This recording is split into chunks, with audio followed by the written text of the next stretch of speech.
Bab 107, petir akan menyambar tusuk-tusuk sok. Seseorang tertarik padanya. Xiao Chen merasa curiga. Dia tidak akrab dengan siapapun di kota air putih ini. Siapa yang akan tertarik padanya? Xiao Chen mengikuti si gemuk ke lantai 5. Menurut rumor, hanya orang-orang dengan status yang sama dengan tuan kota yang memenuhi syarat untuk memasuki lantai 5. Jika dibandingkan dengan lantai 4, dekorasi lantai 5 berbeda seperti siang dan malam. Itu jauh lebih mewah, segala sesuatu di sana terbuat dari emas, batu giok putih, dan bahan berharga lainnya. Ada suara-suara lembut yang melakukan percakapan di ruang sebelah. Fatih Jin menyipitkan mata dan melihat melalui celah di layar lipat. Melihat dua orang di sana, dia mengungkapkan ekspresi aneh.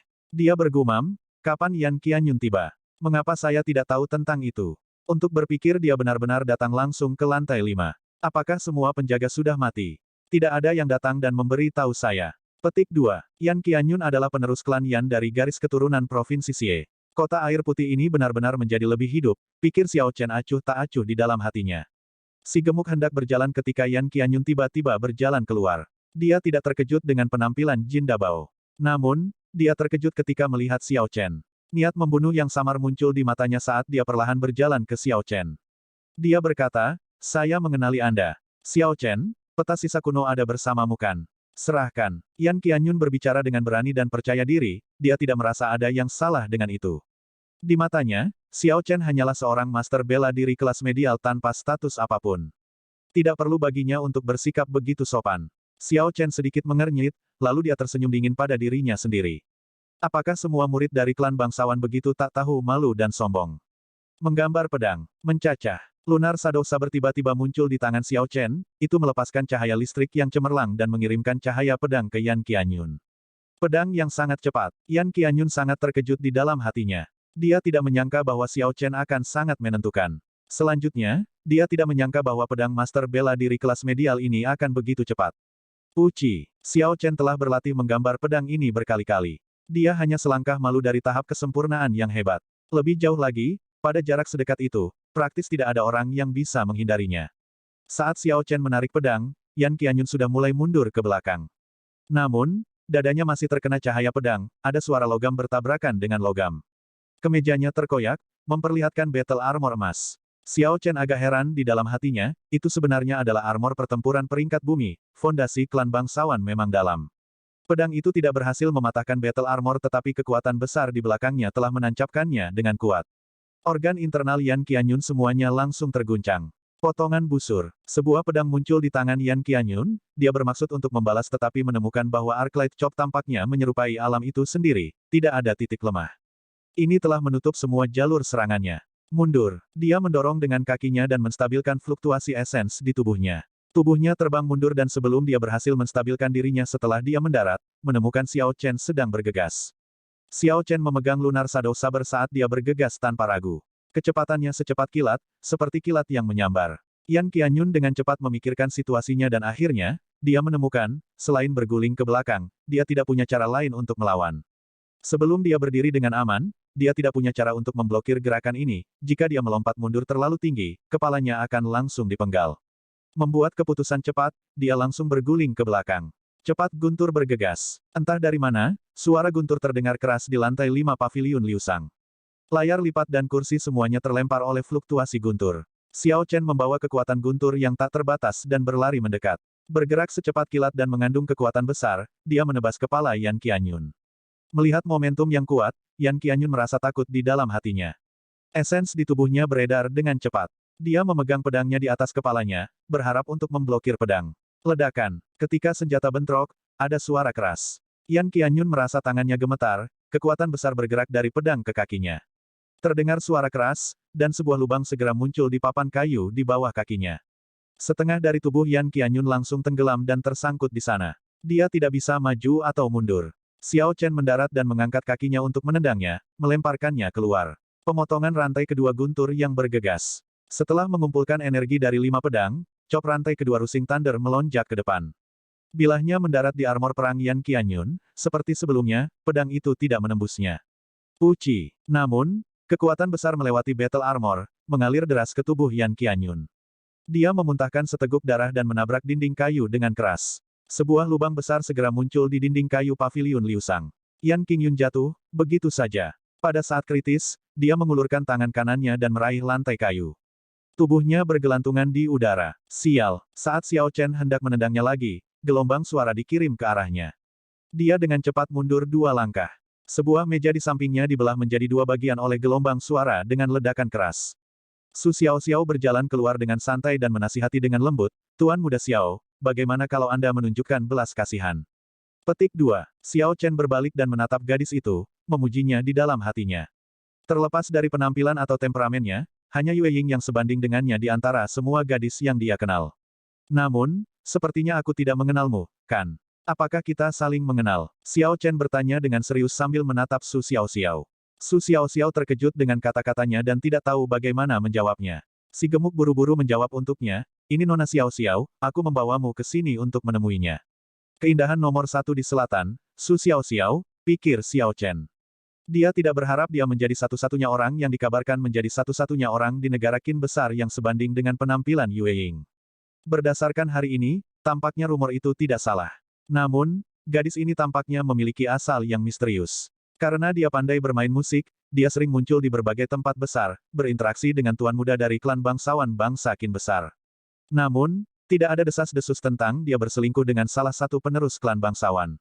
Selain itu, dia bukan milik salah satu kekuatan. Pernah ada seorang markis yang ingin memaksakan diri padanya setelah melihat kecantikannya. Namun, sebelum orang-orang yang dia kirim dapat mengambil tindakan apapun, ada suara angin dan markis meninggal di kantornya sendiri. Selanjutnya, Royal Court tidak melanjutkan masalah setelah itu. Bang! Yan Qianyun berteriak ringan dan naik kembali ke lantai 5. Wajahnya sangat pucat, ada noda darah di sudut bibirnya. Pakaiannya compang camping dan dia tampak seperti dalam keadaan yang sangat menyedihkan. Sejak dia melakukan debutnya, dia tidak pernah dalam keadaan yang menyedihkan. Sekarang, karena dia meremehkan musuhnya, dia hampir menjadi lelucon paviliun Liu Sang. "Tuan Muda Yan, di akun Xiao, maukah kamu mundur? Saya memiliki sesuatu untuk dibicarakan dengan Tuan Muda Xiao." Su Xiao bertanya dengan lembut dan menatap Yan Qianyun. Ketika Yan Qianyun mendengar ini, dia dengan cepat mempertimbangkan situasinya. "Saya baru saja mengalami cedera yang signifikan karena kecerobohan saya. Xiao Chen ini jelas memiliki beberapa pendukung. Tidak akan bermanfaat bagiku untuk terus bertarung dengannya. Saya mungkin juga kembali dan pulih dulu sebelum berurusan dengan bocah ini." Yan Qianyun mendengus dingin dan berkata dengan nada muram, "Karena Nona Xiao, aku akan membiarkanmu menjalani hidupmu yang menyedihkan selama beberapa hari lagi. Aku akan kembali dalam beberapa hari untuk kepalamu." Fatih Jin menghela nafas dalam hatinya, sungguh yang sok, bahkan tuan gemuk ini mengakui bahwa aku tidak sebanding dengannya. Dia jelas dipukuli seperti anjing dan dia masih bertingkah seolah dialah yang memberikan hukuman, tidak ingin kehilangan muka di depan Nona Xiao. Xiao Chen tersenyum dingin, "Apakah saya mengatakan saya membiarkan Anda pergi?" Penghindaran petir, serangan tubuh cenderung. Ada kilatan petir dan Xiao Chen tiba-tiba muncul di depan Yan Qianyun. Tubuhnya miring dan semua energi tubuhnya terfokus pada bahu kanannya. Dia kemudian dengan keras menabrak dada Yan Qianyun. Yan Qianyun, yang bersiap untuk pergi dengan santai, menatap Xiao Chen dengan kaget. Dia tidak berani percaya Xiao Chen benar-benar akan terus menyerangnya di depan Su Xiao. Bang! Tubuh fisik yang menakutkan, menggabungkan semua esensinya, menyebabkan Yan Qianyun memuntahkan seteguk darah. Dia terbang mundur dan jatuh melalui lubang di dinding. Kali ini, Yan Qianyun tidak memiliki kesempatan untuk meraih apapun. Dengan ledakan keras, dia jatuh dari paviliun Liu Sang setinggi 100 meter, mendarat dengan keras. Karena Guyi Markis datang, kota air putih sangat ramai malam ini. Kerumunan di jalanan belum bubar. Tiba-tiba, sesosok jatuh dari paviliun Liu Sang, menciptakan ledakan keras dan mengejutkan mereka. Mereka hanya melihat seseorang dengan rambut acak-acakan tergeletak di tanah. Darah mengalir keluar dari mulutnya dan dia tampak sangat pucat. Orang itu perlahan duduk dan kemudian mencoba berdiri. Tepat ketika dia bangun, dia jatuh kembali ke tanah dengan keras. Tulang di kakinya tampak patah, dia tidak punya cara untuk berdiri. Mata Yan Qianyun menjadi merah saat dia berbaring tengkurap di tanah, merangkak selangkah demi selangkah.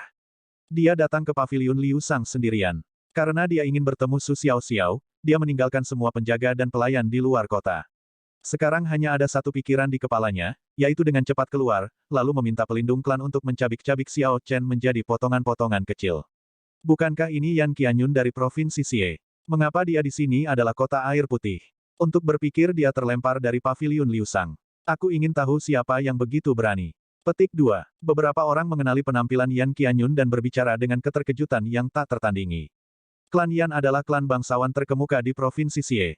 Mereka memiliki garis keturunan bawaan dan roh bela diri yang diwarisi, bagaimana mungkin ada seseorang yang bisa mengalahkannya sampai seperti ini. Mereka yang memiliki pandangan mata tajam melihat ke atas dan melihat Xiao Chen berdiri di lubang.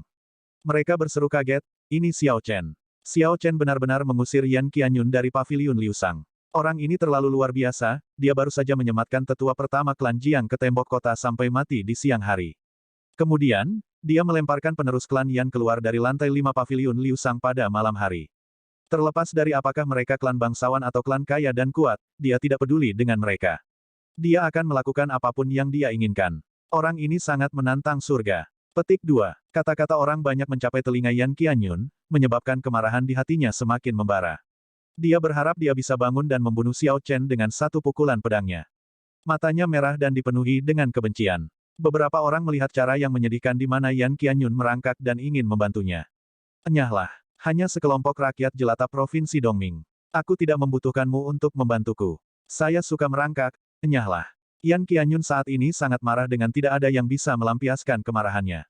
Ketika dia melihat orang-orang datang, dia langsung mengutuk mereka. Orang-orang itu melihat niat baik mereka disambut dengan kebencian.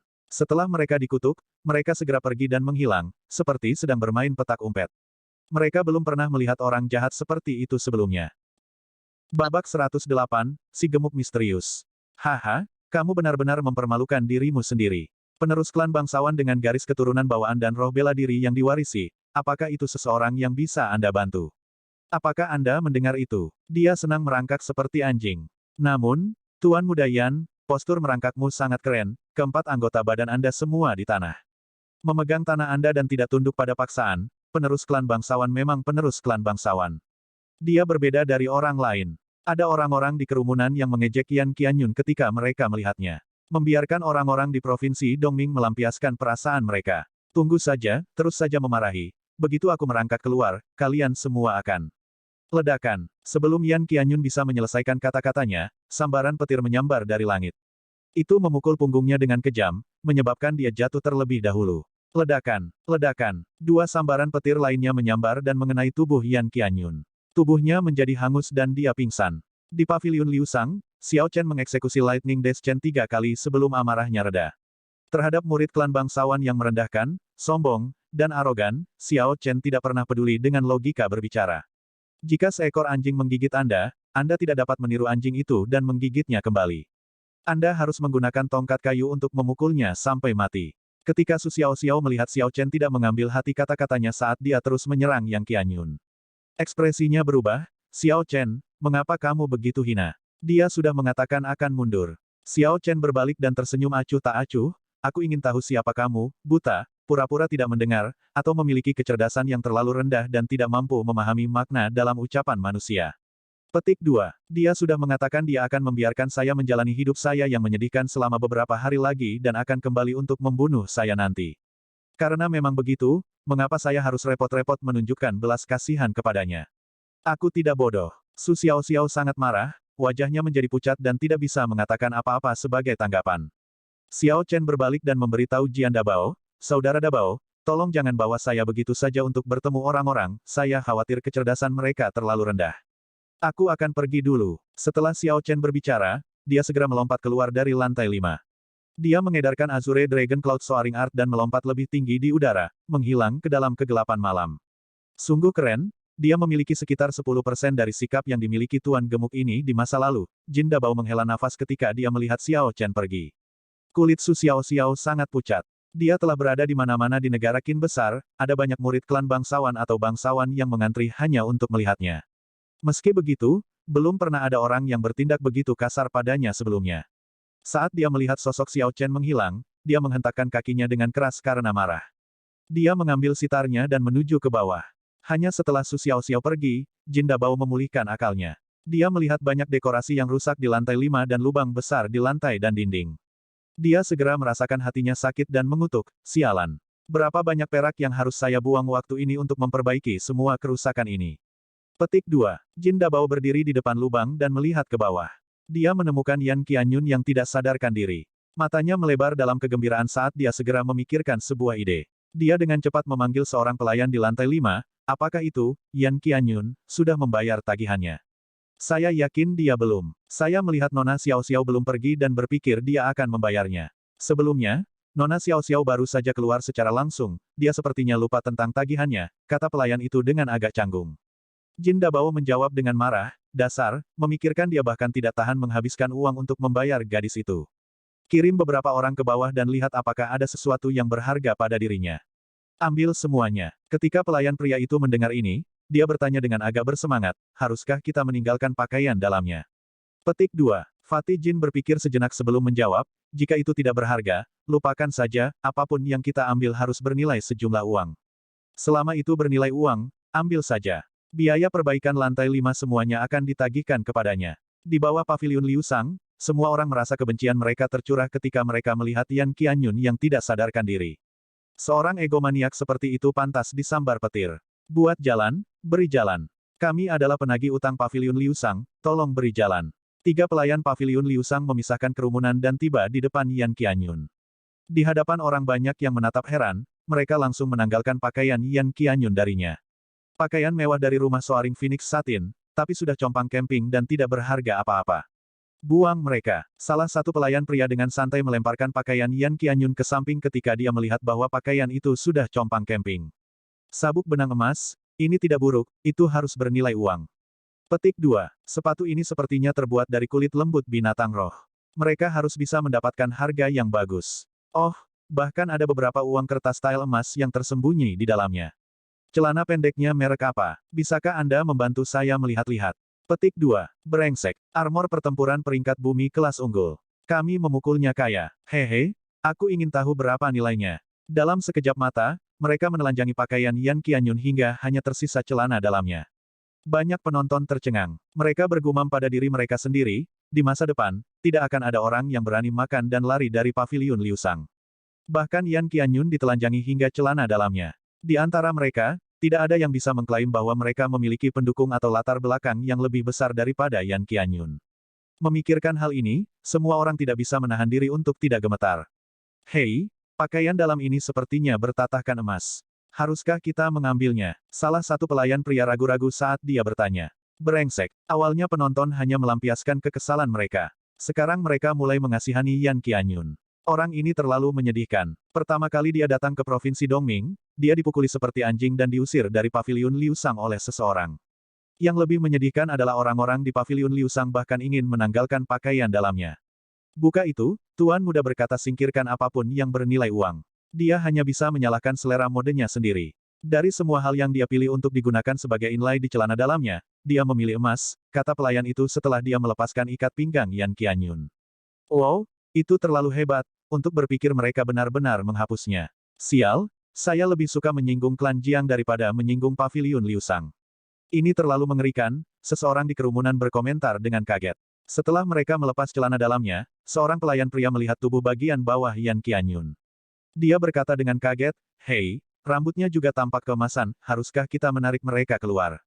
Setelah pelayan pria itu mengatakan itu, semua penonton merasakan keringat dingin di dahi mereka. Mereka semua merasa seolah-olah angin dingin bertiup melalui selangkangan celana mereka, seolah-olah ada yang patah. Semua pembudidaya yang menonton mengedarkan esens mereka secara ekstrim dan menghilang dalam 1 detik. Mereka semua langsung menghilang tanpa jejak. Meskipun jalan itu penuh sesak sebelumnya, sekarang tidak ada jejak siapapun. Sialan, itu terlalu mi. Saya akan menjadi buta, pelayan itu mengeluh setelah waktu yang lama. Pagi-pagi keesokan harinya, matahari bersinar cerah. Ada banyak orang memasuki paviliun Liu Sang. Xiao Chen mengenakan jubah hitam dan berjalan perlahan. Lantai pertama dipenuhi orang. Xiao Chen merasa sulit bahkan untuk mengambil langkah maju. Apa yang sedang terjadi? Mengapa bisnis paviliun Liu Sang sangat bagus hari ini? Xiao Chen menangkap seorang kultivator yang berlari keluar dan bertanya. Ketika pembudidaya ditangkap oleh Xiao Chen, dia mengungkapkan ekspresi tidak senang. Dia akan kehilangan kesabaran ketika dia tiba-tiba merasakan niat membunuh yang tak terbatas datang dari Xiao Chen. Ekspresinya segera berubah hangat dan dia menunjuk ke dinding kayu. Dia memasang wajah tersenyum dan berkata, lihatlah, ada pemberitahuan di dinding. Anda akan mengerti setelah Anda melihatnya. Petik 2. Ada terlalu banyak orang. Xiao Chen tidak punya pilihan selain menggunakan esensnya untuk memaksa masuk. Setelah dia melihat isi pemberitahuan itu, dia tidak bisa menahan tawa serak. Pemberitahuan, baru-baru ini, di dalam Whitewater City, ada banyak salinan peta sisa kuno palsu yang muncul. Bahkan ada beberapa orang tidak bermoral yang menulis kata-kata, bodoh Chun, di atasnya, menipu setiap uang mereka. Petik 2. Saya tidak tahan dengan apa yang saya lihat. Tindakan penipuan yang terang-terangan seperti itu keji. Mengingat hal ini, saya jamin, pada reputasi Paviliun Liu Sang yang berusia 100 tahun, bahwa kami akan memberikan salinan peta sisa kuno yang sebenarnya. Petik 2. Selama seseorang menghabiskan minimal 1000 tael perak, Paviliun Liu Sang akan memberikan paruh pertama peta sisa kuno secara gratis. Setelah pengeluaran kedua 1000 tael perak, kami akan segera memberikan setengah sisa peta sisa kuno. Rumah kami menawarkan perlakuan yang tulus untuk semua dan perdagangan yang adil untuk tua dan muda. Salam, Jin Dabao. Xiao Chen mengeksekusi seni melonjak awan Azure Dragon. Dia seperti ikan di air saat dia bergegas ke atas. Sepanjang jalan, suara kerumunan mencapai telinga Xiao Chen. Lemak ini benar-benar orang yang baik. Mengetahui bahwa kami ditipu, dia akan memberikan peta itu kepada kami selama kami datang ke sini untuk makan. Petik 2. Memang, untuk membeli peta, bodoh Chun, itu, aku menghabiskan 1000 tael perak. Yang harus saya lakukan di sini adalah makan makanan senilai 1000 tael perak dan saya mendapatkan petanya secara gratis. Saya biasanya dalam suasana hati yang buruk setiap kali saya melihat lemak itu. Sekarang, dia akhirnya melakukan sesuatu yang baik. Berhenti bicara dan makanlah dengan cepat. Berapa banyak yang sudah kamu makan? Saya sudah makan 100 roti, masih ada 900 lagi. Itu seharusnya 1000 tael perak. Petik 2. Ketika Xiao Chen mendengar ini, aliran esensnya tiba-tiba terputus, hampir menyebabkan Azure Dragon Cloud Soaring Art gagal. Dia mengutuk dalam hatinya, lemak ini bukan manusia. Setelah menipu setiap uang mereka, dia masih membuat mereka datang ke sini dan memberinya lebih banyak, memuji dia dalam prosesnya. Ketika dia tiba di lantai 3, Xiao Chen menunjukkan kartu VIP-nya. Setelah dia masuk, dia tidak lagi merasa sesak. Lagi pula, ada ambang batas tertentu yang harus dipenuhi sebelum seseorang bisa memasuki lantai 3. Itu tidak begitu mudah untuk masuk. Pelayan, bawakan aku sepoci teh enak dan beberapa lauk pauk, Xiao Chen segera berteriak setelah dia duduk. Efisiensi pelayan Paviliun Liu Sang sangat tinggi. Tak lama setelah dia memesan, makanan dan teh Xiao Chen disajikan. Apakah kamu melihat ekspresi Yan Qianyun ketika pengawalnya membawanya pergi pagi ini? Petik 2. Saya melihatnya, itu sangat tidak sedap dipandang. Dia sepertinya akan menangis. Tubuhnya halus dan berkilau, semuanya tercabut dengan bersih. Ketika Xiao Chen mendengar ini, dia tidak bisa tidak tertarik. Dia ingat Yan Qianyun pingsan di pinggir jalan. Mengapa seseorang mencabut semuanya? Haha, jika aku jadi dia, aku juga akan menangis. Saya mendengar bahwa si gemuk menagih hutang dan mencabut semua rambut Yan Qianyun. Bahkan pria sejati pun akan menangis. Lemak ini terlalu menakutkan. Tidak ada yang berani menyinggung Paviliun Liu Sang di masa depan. Dia benar-benar mencabut semua rambut di tubuhnya, meninggalkannya tanpa apa-apa. Petik 2. Puci. Xiao Chen tidak bisa membantu tetapi memuntahkan semua teh yang baru saja dia minum. Setelah waktu yang lama, Xiao Chen menghabiskan semua makanan di atas meja. Seorang pelayan pria datang dan membawanya ke sebuah bilik. Di dalam stan, Fatih Jin terkikik saat dia melakukan akunnya. Ketika dia melihat Xiao Chen, dia dengan cepat berdiri dan menyambutnya. Xiao Chen segera memotong untuk mengejar dan bertanya, kamu sudah menemukan tempatnya kan? Kalau tidak, Anda tidak akan berani menjual peta itu.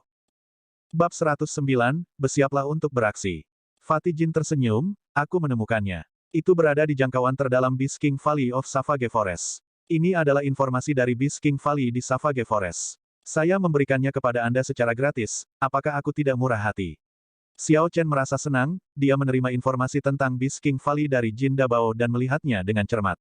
Setelah beberapa saat, Xiao Chen mengerutkan kening. Bagian dalam dari Savage Forest relatif berbahaya, ada banyak binatang roh peringkat tinggi di sana. Bahkan Grandmaster bela diri hanya bisa bergerak di dekat batas jangkauan batin. Untuk memasuki zona inti, seseorang harus setidaknya menjadi Martial Saint. Lebih jauh lagi, bahkan Martial Saint tidak akan menganggap perjalanan itu mudah. Setiap tahun, di Whitewater City, akan ada berita tentang para ahli Martial Saint yang sekarat di bagian dalam Savage Forest. Menurut rumor, ada binatang purba di sana, kekuatan mereka bahkan lebih besar dari Martial Kings. Beast King Valley terletak di inti dari Savage Forest. Itu adalah tanah pemakaman. Ketika spirit beast peringkat tinggi mendekati akhir hidup mereka, mereka akan secara otomatis pergi ke sana dan mati dalam posisi duduk. Ini adalah hasil dari keyakinan mereka. Dengan kekuatan Xiao Chen, akan sangat bodoh untuk berpikir dia bisa masuk sendirian. Melawan spirit beast yang lebih kuat dari martial science, Xiao Chen bahkan tidak akan berhasil sampai ke Beast King Valley dan kemungkinan akan mati sendirian dalam perjalanan ke sana. Jin Dabao melihat Xiao Chen tenggelam dalam pikirannya dan tersenyum, kakak Xiao, berhentilah memikirkannya. Tidak mungkin kamu bisa masuk ke sana dengan kekuatanmu. Petik 2. Sebuah pikiran tiba-tiba terlintas di kepala Xiao Chen. Tidak mungkin aku bisa masuk ke sana dengan kekuatanku. Mungkinkah kamu punya metode lain? Si gemuk terkekeh dan membuka kipas emas di tangannya. Dia tersenyum dan berkata, apakah Anda melihat pemberitahuan yang dipasang di lantai pertama paviliun Liu Sang? Petik 2. Xiao Chen mengangguk, ya, aku melihatnya, itu adalah pemberitahuan paling tidak tahu malu yang pernah saya lihat. Si gemuk tersenyum agak canggung, bagaimana kamu bisa mengatakan itu tidak tahu malu? Itu hanya perbedaan kecerdasan di antara orang-orang. Jangan bicara tentang itu, ini adalah metode Tuan Gemuk ini. Setelah hari ini, hampir semua pembudidaya akan mengetahui lokasi sisa kuno. Tatapan aneh muncul di mata Xiao Chen. Dia bertanya, kamu ingin mengaduk air? TL Notes, mengaduk air berarti menyebabkan kekacauan. Fatih Jin tersenyum puas, lemak wajahnya bergoyang tak henti-hentinya. Memang, penampilan peta sisa kuno ini telah menarik banyak pembudidaya. Di antara mereka, keluarga bangsawan tidak akan peduli dengan klan Jiang dan akan langsung menemui mereka untuk mendapatkan petanya. Adapun pembudidaya kuat lainnya, meskipun mereka kuat dan martial science, mereka tidak berani menyinggung klan Jiang. Jadi, jika mereka ingin mendapatkan peta, mereka harus memikirkan cara lain. Tuan Gemuk ini memberi mereka kesempatan untuk melakukannya. Perkiraan konservatif martial science yang bukan milik kekuatan besar manapun yang tiba di Whitewater City setidaknya 50. Petik 2. Lebih dari 50 martial science, di samping sejumlah besar martial grandmasters. Barisan seperti itu tidak akan lebih lemah dari kekuatan besar manapun. Xiao Chen terus merenungkan ini, tempat yang begitu memikat, itu tidak hanya akan menarik beberapa martial saint independen, itu mungkin juga menarik beberapa martial king.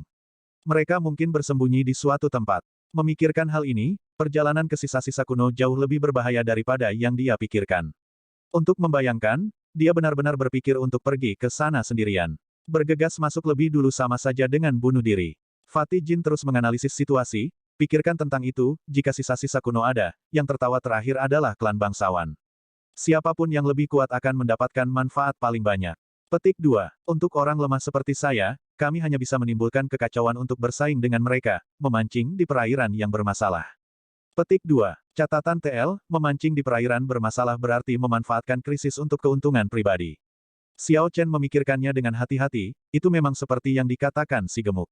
Sangat tidak realistis bagi pembudidaya independen seperti mereka untuk mengandalkan kekuatan mereka sendiri untuk bersaing mendapatkan keuntungan dengan kekuatan besar dan klan bangsawan. Apakah ada kamar kosong di paviliun Liu Sang Anda? Saya ingin beristirahat di sini selama 2 hari.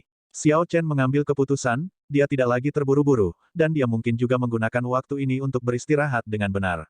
Ketika dia pergi malam sebelumnya, ada sekelompok pembudidaya Jiang klan mengawasinya. Meskipun tidak ada Grandmaster bela diri, dia telah menyia-nyiakan upaya dalam berurusan dengan mereka. Dia sangat membutuhkan tempat untuk beristirahat dan memulihkan diri, tempat di mana tidak ada yang akan mengganggunya. Jin Dabao tampaknya sangat misterius. Xiao Chen mengira para pendukung paviliun Liu Sang pasti tidak takut pada klan Jiang. Fatih Jin tersenyum, apakah Anda meminta layanan kami menyediakan perlindungan? Tidak masalah. Tidak ada bisnis yang tidak dapat dilakukan oleh Tuan Gemuk ini. 10.000 tael perak untuk setiap hari. 10.000 tael perak untuk setiap hari. Itu berarti 30.000 tael perak selama 3 hari. 100 tael perak setara dengan 1 tael emas. Lemak ini benar-benar berhati hitam, dia harus menghabiskan 300 tael emas untuk tinggal selama 3 hari. Kalau begitu lupakan saja, saya dengan santai dapat menemukan tempat tinggal selama 3 hari. Ini adalah tindakan khas seorang boros. Secara alami, Xiao Chen tidak akan mau. Jadi dia berjalan pergi dan tidak repot-repot untuk melihat ke belakang. Si gemuk dengan cepat memegangi Xiao Chen, berkata, Kakak Xiao, mengapa kamu selalu terburu-buru? Aku bahkan belum selesai berbicara. Sebenarnya, kamar itu bisa dipinjamkan kepadamu secara gratis. Jin Dabao membisikkan beberapa kata ke telinga Xiao Chen. Kemudian, dia mulai tersenyum vulgar, Kakak Xiao, bagaimana menurutmu? Xiao Chen berpikir sejenak, aku akan memberikannya padamu dalam 3 hari.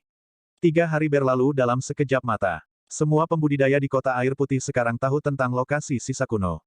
Namun, tidak ada yang berani pergi.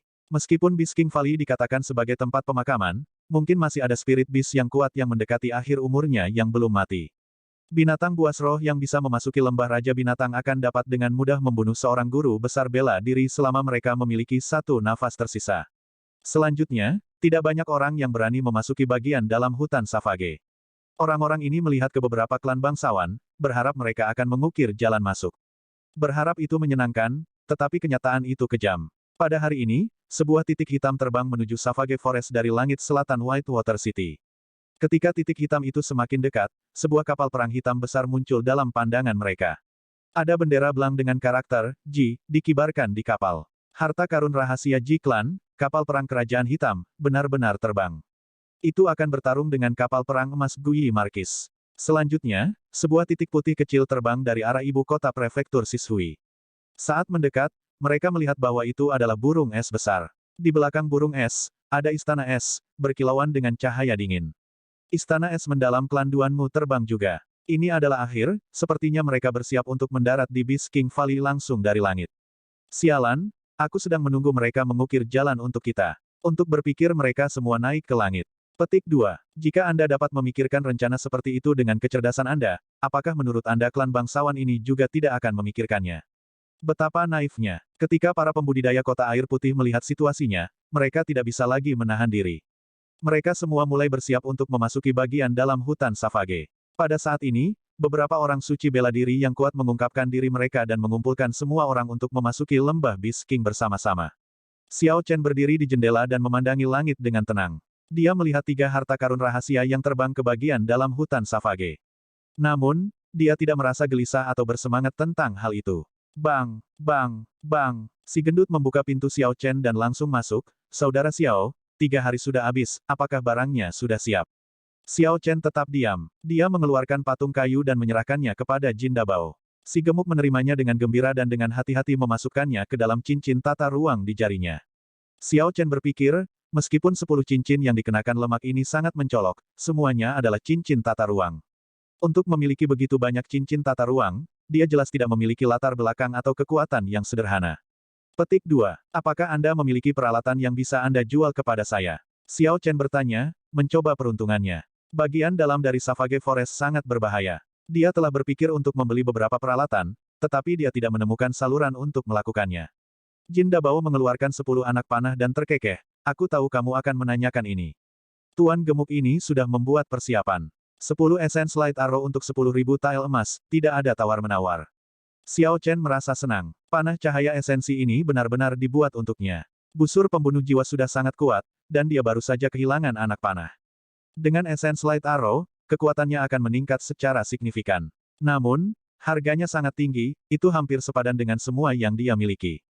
Tetap saja, Xiao Chen tidak ragu dan membeli semuanya. Lagi pula, sementara itu mungkin untuk menawar hal-hal lain, untuk jenis panah langka ini, tidak ada dasar untuk tawar-menawar.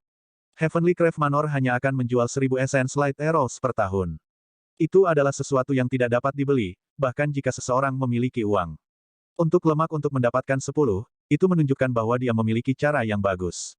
Setelah dia membayar, dia menyimpan Essence Light Arrows dengan benar. Kemudian Xiao Chen tiba-tiba memikirkan sesuatu, armor pertempuran peringkat bumi yang Yan Qianyun kenakan masih bersamamu, kan? Jin Dabao, apa yang kamu pikirkan? Itu tidak untuk dijual, itu bernilai setidaknya 1 juta tile emas. Selanjutnya, kamu bangkrut sekarang. Petik 2. Xiao Chen tersenyum tipis, jika saya tidak membuatnya pingsan, bagaimana Anda bisa mencabut semua rambutnya sampai tidak ada yang tersisa? Jadi, saya harus memiliki bagian dalam armor pertempuran peringkat bumi ini. Petik 2. Si gendut berkata dengan marah, berhenti bicara omong kosong. Meskipun tuan gemuk ini menyukai uang, saya tidak menyukainya sampai tingkat yang sesat itu. Semua itu hanya rumor. Mereka berdua bertengkar lama sebelum Xiao Chen akhirnya menulis surat promes untuk 500.000 tile emas dan mengambil armor pertempuran peringkat bumi. Setelah Xiao Chen berjalan jauh, Jin Dabao memegang surat promes dan terkekeh, kamu telah jatuh ke dalam perangkapku sepenuhnya. Battle armor itu adalah keberuntungan yang tidak terlayani. Petik 2. Setelah beberapa saat, terdengar suara langkah kaki. Su Xiao berjalan dengan anggun saat dia membawa sitarnya. Dia bertanya dengan suara lembut, apakah kamu memberinya Essence Light Arrows-ku? Petik 2. Si gendut buru-buru menyingkirkan surat promes dan berkata dengan benar, saya telah mengikuti niat Nona Xiao dan memberikan Essence Light Arrows kepada Xiao Chen dalam kapasitas sebagai teman. Petik 2. Itu bagus, kita juga harus bergerak. Di pinggiran luar Savage Forest, Xiao Chen melebarkan langkahnya dan dengan cepat menuju ke bagian dalam Savage Forest. Ada mayat Spirit Beast dimanapun dia lewat. Biasanya, akan ada orang yang memperebutkan mayat Spirit Beast. Sekarang, tidak ada yang tertarik pada mereka. Xiao Chen bahkan melihat beberapa mayat binatang roh peringkat 3 tergeletak di samping. Tidak ada yang peduli untuk memindahkan atau mengambilnya. Xiao Chen berhenti dan mengeluarkan pisau kecil. Dia mulai menggunakannya, memotong tubuh binatang roh peringkat 3. Bahkan inti roh paling biasa dari binatang roh peringkat 3 bernilai setidaknya 1000 tael perak. Xiao Chen sekarang sangat bangkrut. Selanjutnya, dia berutang lemak besar. Tidak perlu mengabaikan uang yang tergeletak di pinggir jalan. Orang ini adalah wanita bodoh. Dalam situasi ini, di mana semua orang memanfaatkan waktu mereka sepenuhnya, dia benar-benar meluangkan waktu untuk menggali spirit core yang ditinggalkan orang lain. Bab 110, Binatang Suci Emas. Berhenti bicara, dan ayo cepat pergi, kita sudah sangat terlambat. Bahkan jika kami hanya menemukan beberapa besi tua, kami masih dapat menjualnya dengan harga ratusan ribu tael perak. Petik 2. Dua pembudidaya, yang bahkan bukan master bela diri kelas superior, berjalan melewati Xiao Chen.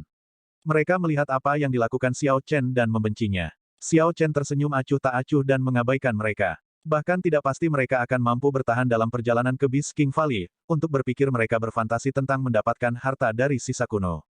Bahkan jika kamu mendapatkannya, apakah kamu bisa keluar hidup-hidup? Xiao Chen menyimpan 3 Spirit Core peringkat 3 dan melanjutkan perjalanannya. Bahkan ada lebih banyak lagi mayat Spirit Beast yang berserakan di hadapannya.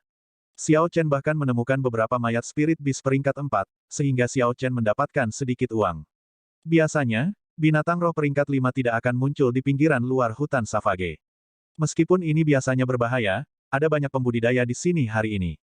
Ketika mereka semua bekerja bersama, tidak ada binatang roh yang bisa menghalangi mereka.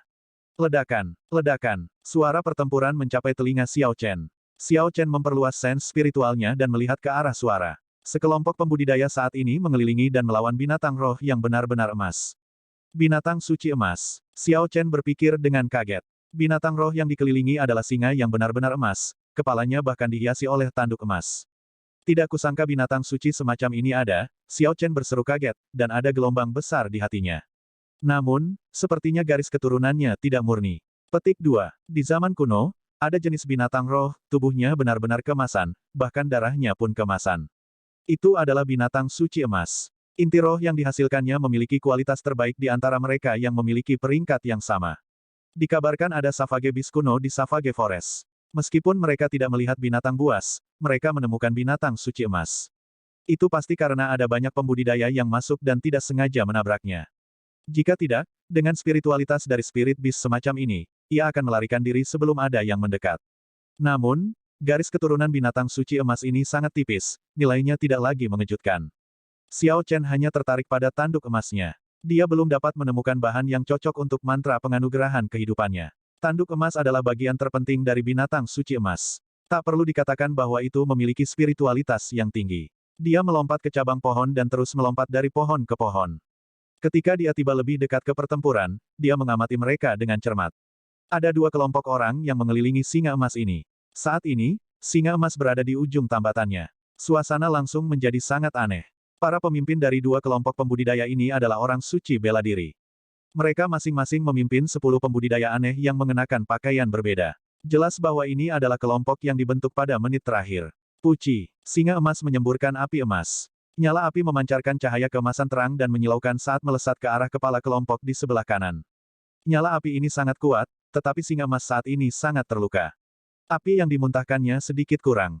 Martial Saint mengenakan jubah abu-abu menamparkan api dan sesuatu yang aneh terjadi.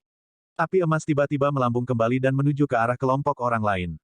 Sejumlah besar pembudidaya yang tidak siap segera terluka. Zhang He, apa yang sedang kamu lakukan? Martial Saint yang memimpin kelompok lain berteriak dengan marah.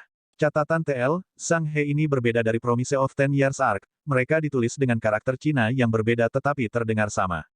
Kurung siku tutup. Martial Saint yang dikenal sebagai Zhang He tersenyum dingin. Apa yang aku lakukan? Bukankah itu yang Anda pikirkan untuk dilakukan? Jangan pikir aku tidak tahu apa yang kamu lakukan. Jika Anda tidak membuat kesalahan dengan sengaja sebelumnya, apakah binatang buas ini dapat melukai saya? Petik 2. Sementara mereka berdua berbicara, mereka tidak berhenti menyerang. Singa emas yang sudah terluka parah tidak berumur panjang. Kedua belah pihak dengan sengaja mengirim api terbang ke sisi lain sesekali. Kedua martial science tidak terlalu terganggu, tetapi kelompok martial Grandmasters sangat disayangkan. Kadang-kadang akan ada seseorang yang terbakar. Senior, meskipun binatang suci emas ini sangat berharga, garis keturunannya sudah sangat menipis. Tidak perlu bertarung sampai mati di sini karena ini. Petik 2. Memang, mari kita bergegas dengan cepat ke Beast King Valley. Bahkan besi tua dari sana akan jauh lebih berharga dari ini. Para pembudidaya di belakang mereka menyarankan. Jika kedua orang ini terus seperti ini, seseorang berpotensi mati. Bang! Setelah satu serangan terakhir, singa emas akhirnya jatuh ke tanah. Kedua belah pihak saling memandang dengan hati-hati. Tidak ada yang maju untuk mengumpulkan mayat. Zhang He menatap lawannya, Zhou Hongyu, kekuatan kita sangat mirip, tidak akan ada cara untuk menentukan pemenang dalam waktu singkat. Tidak mungkin bagimu untuk memonopoli singa emas ini. Pertempuran antara kamu dan aku telah menunda kita untuk waktu yang lama. Jika kita masih ingin pergi ke Beast King Valley, kita harus menyelesaikan ini secepat ini. Petik 2. Zhou Hongyu berpikir sejenak, baiklah, saya hanya ingin klaksonnya, saya tidak tertarik dengan sisanya. Zhang He tersenyum, kamu seharusnya mengatakan itu sebelumnya, aku hanya menginginkan spirit core. Bagaimana kalau kita meninggalkan sisa kulit, daging, dan darah untuk saudara-saudara di belakang kita? Zhou Hongyu menganggukkan kepalanya, kami berdua akan mundur selangkah dan mengirim satu orang ke depan untuk mengumpulkan inti roh dan tanduk. Bagaimana itu? Tepat seperti yang aku pikirkan. Mereka berdua menyetujui pembagian singa emas dan mundur selangkah. Dua pembudidaya yang memegang pisau kecil berjalan keluar dari kelompok. Huci, bola api ungu tiba-tiba muncul di tanah, lalu berubah menjadi firewall setinggi 2 meter. Ketika firewall muncul, kedua pembudidaya yang memegang pisau terkejut. Dalam sekejap firewall bangkit, sesosok turun dan dengan suara, "Sua," mayat singa emas menghilang. Ada suara guntur dan sosok itu menghilang di kejauhan bersama singa emas. Apa yang sedang terjadi? Apa yang terjadi? Nyala api yang tebal telah menghalangi pandangan mereka. Mereka tidak dapat melihat apa yang terjadi. Kedua martial science saling memandang kemudian mereka dengan cepat mengejar ke arah Xiao Chen mundur. Pada saat mereka berdua mulai mengejar, mereka hanya melihat sesosok terbang di langit. Zhang He berkata dengan tidak percaya, mungkinkah itu ahli Raja Bela Diri? Petik 2. Wajah Zhou Hongyu berubah pucat dan dia menggelengkan kepalanya, dia pasti tidak, aku bisa merasakan auranya bahkan lebih lemah dari seorang master bela diri. Itu pasti teknik bela diri terbang. Sialan, setelah menghabiskan semua upaya itu, melelahkan diri kita sendiri, kita akhirnya membiarkan orang lain mendapat manfaat. Mereka berdua merasa sangat menyesal. Jika mereka tidak begitu curiga satu sama lain, binatang suci emas tidak akan direnggut. Xiao Chen hanya berhenti setelah dia menggunakan mantra gravitasi untuk terbang jauh. Dia mengulurkan sens spiritualnya untuk memastikan tidak ada orang di sekitar sebelum mengungkapkan ekspresi kegembiraan yang gila. Tidak kusangka aku berhasil mendapatkan keuntungan sebesar itu, dua orang suci bela diri hanya bisa menyalahkan diri mereka sendiri. Ada senyum bahagia di wajah Xiao Chen saat dia mengeluarkan singa emas dari cincin semesta. Setelah mengamatinya dengan cermat, dia menemukan bulu di perut singa emas telah memutih sepenuhnya. Melihat ukuran tubuhnya, itu akan menjadi binatang roh remaja seperti Xiao Bai, atau yang lain, itu tidak akan mudah dibunuh oleh mereka. Legenda mengatakan bahwa binatang suci emas setidaknya bisa menjadi binatang roh peringkat 8. Itu setara dengan martial sage manusia. Xiao Chen tidak ragu-ragu dan langsung memotong tanduk singa emas.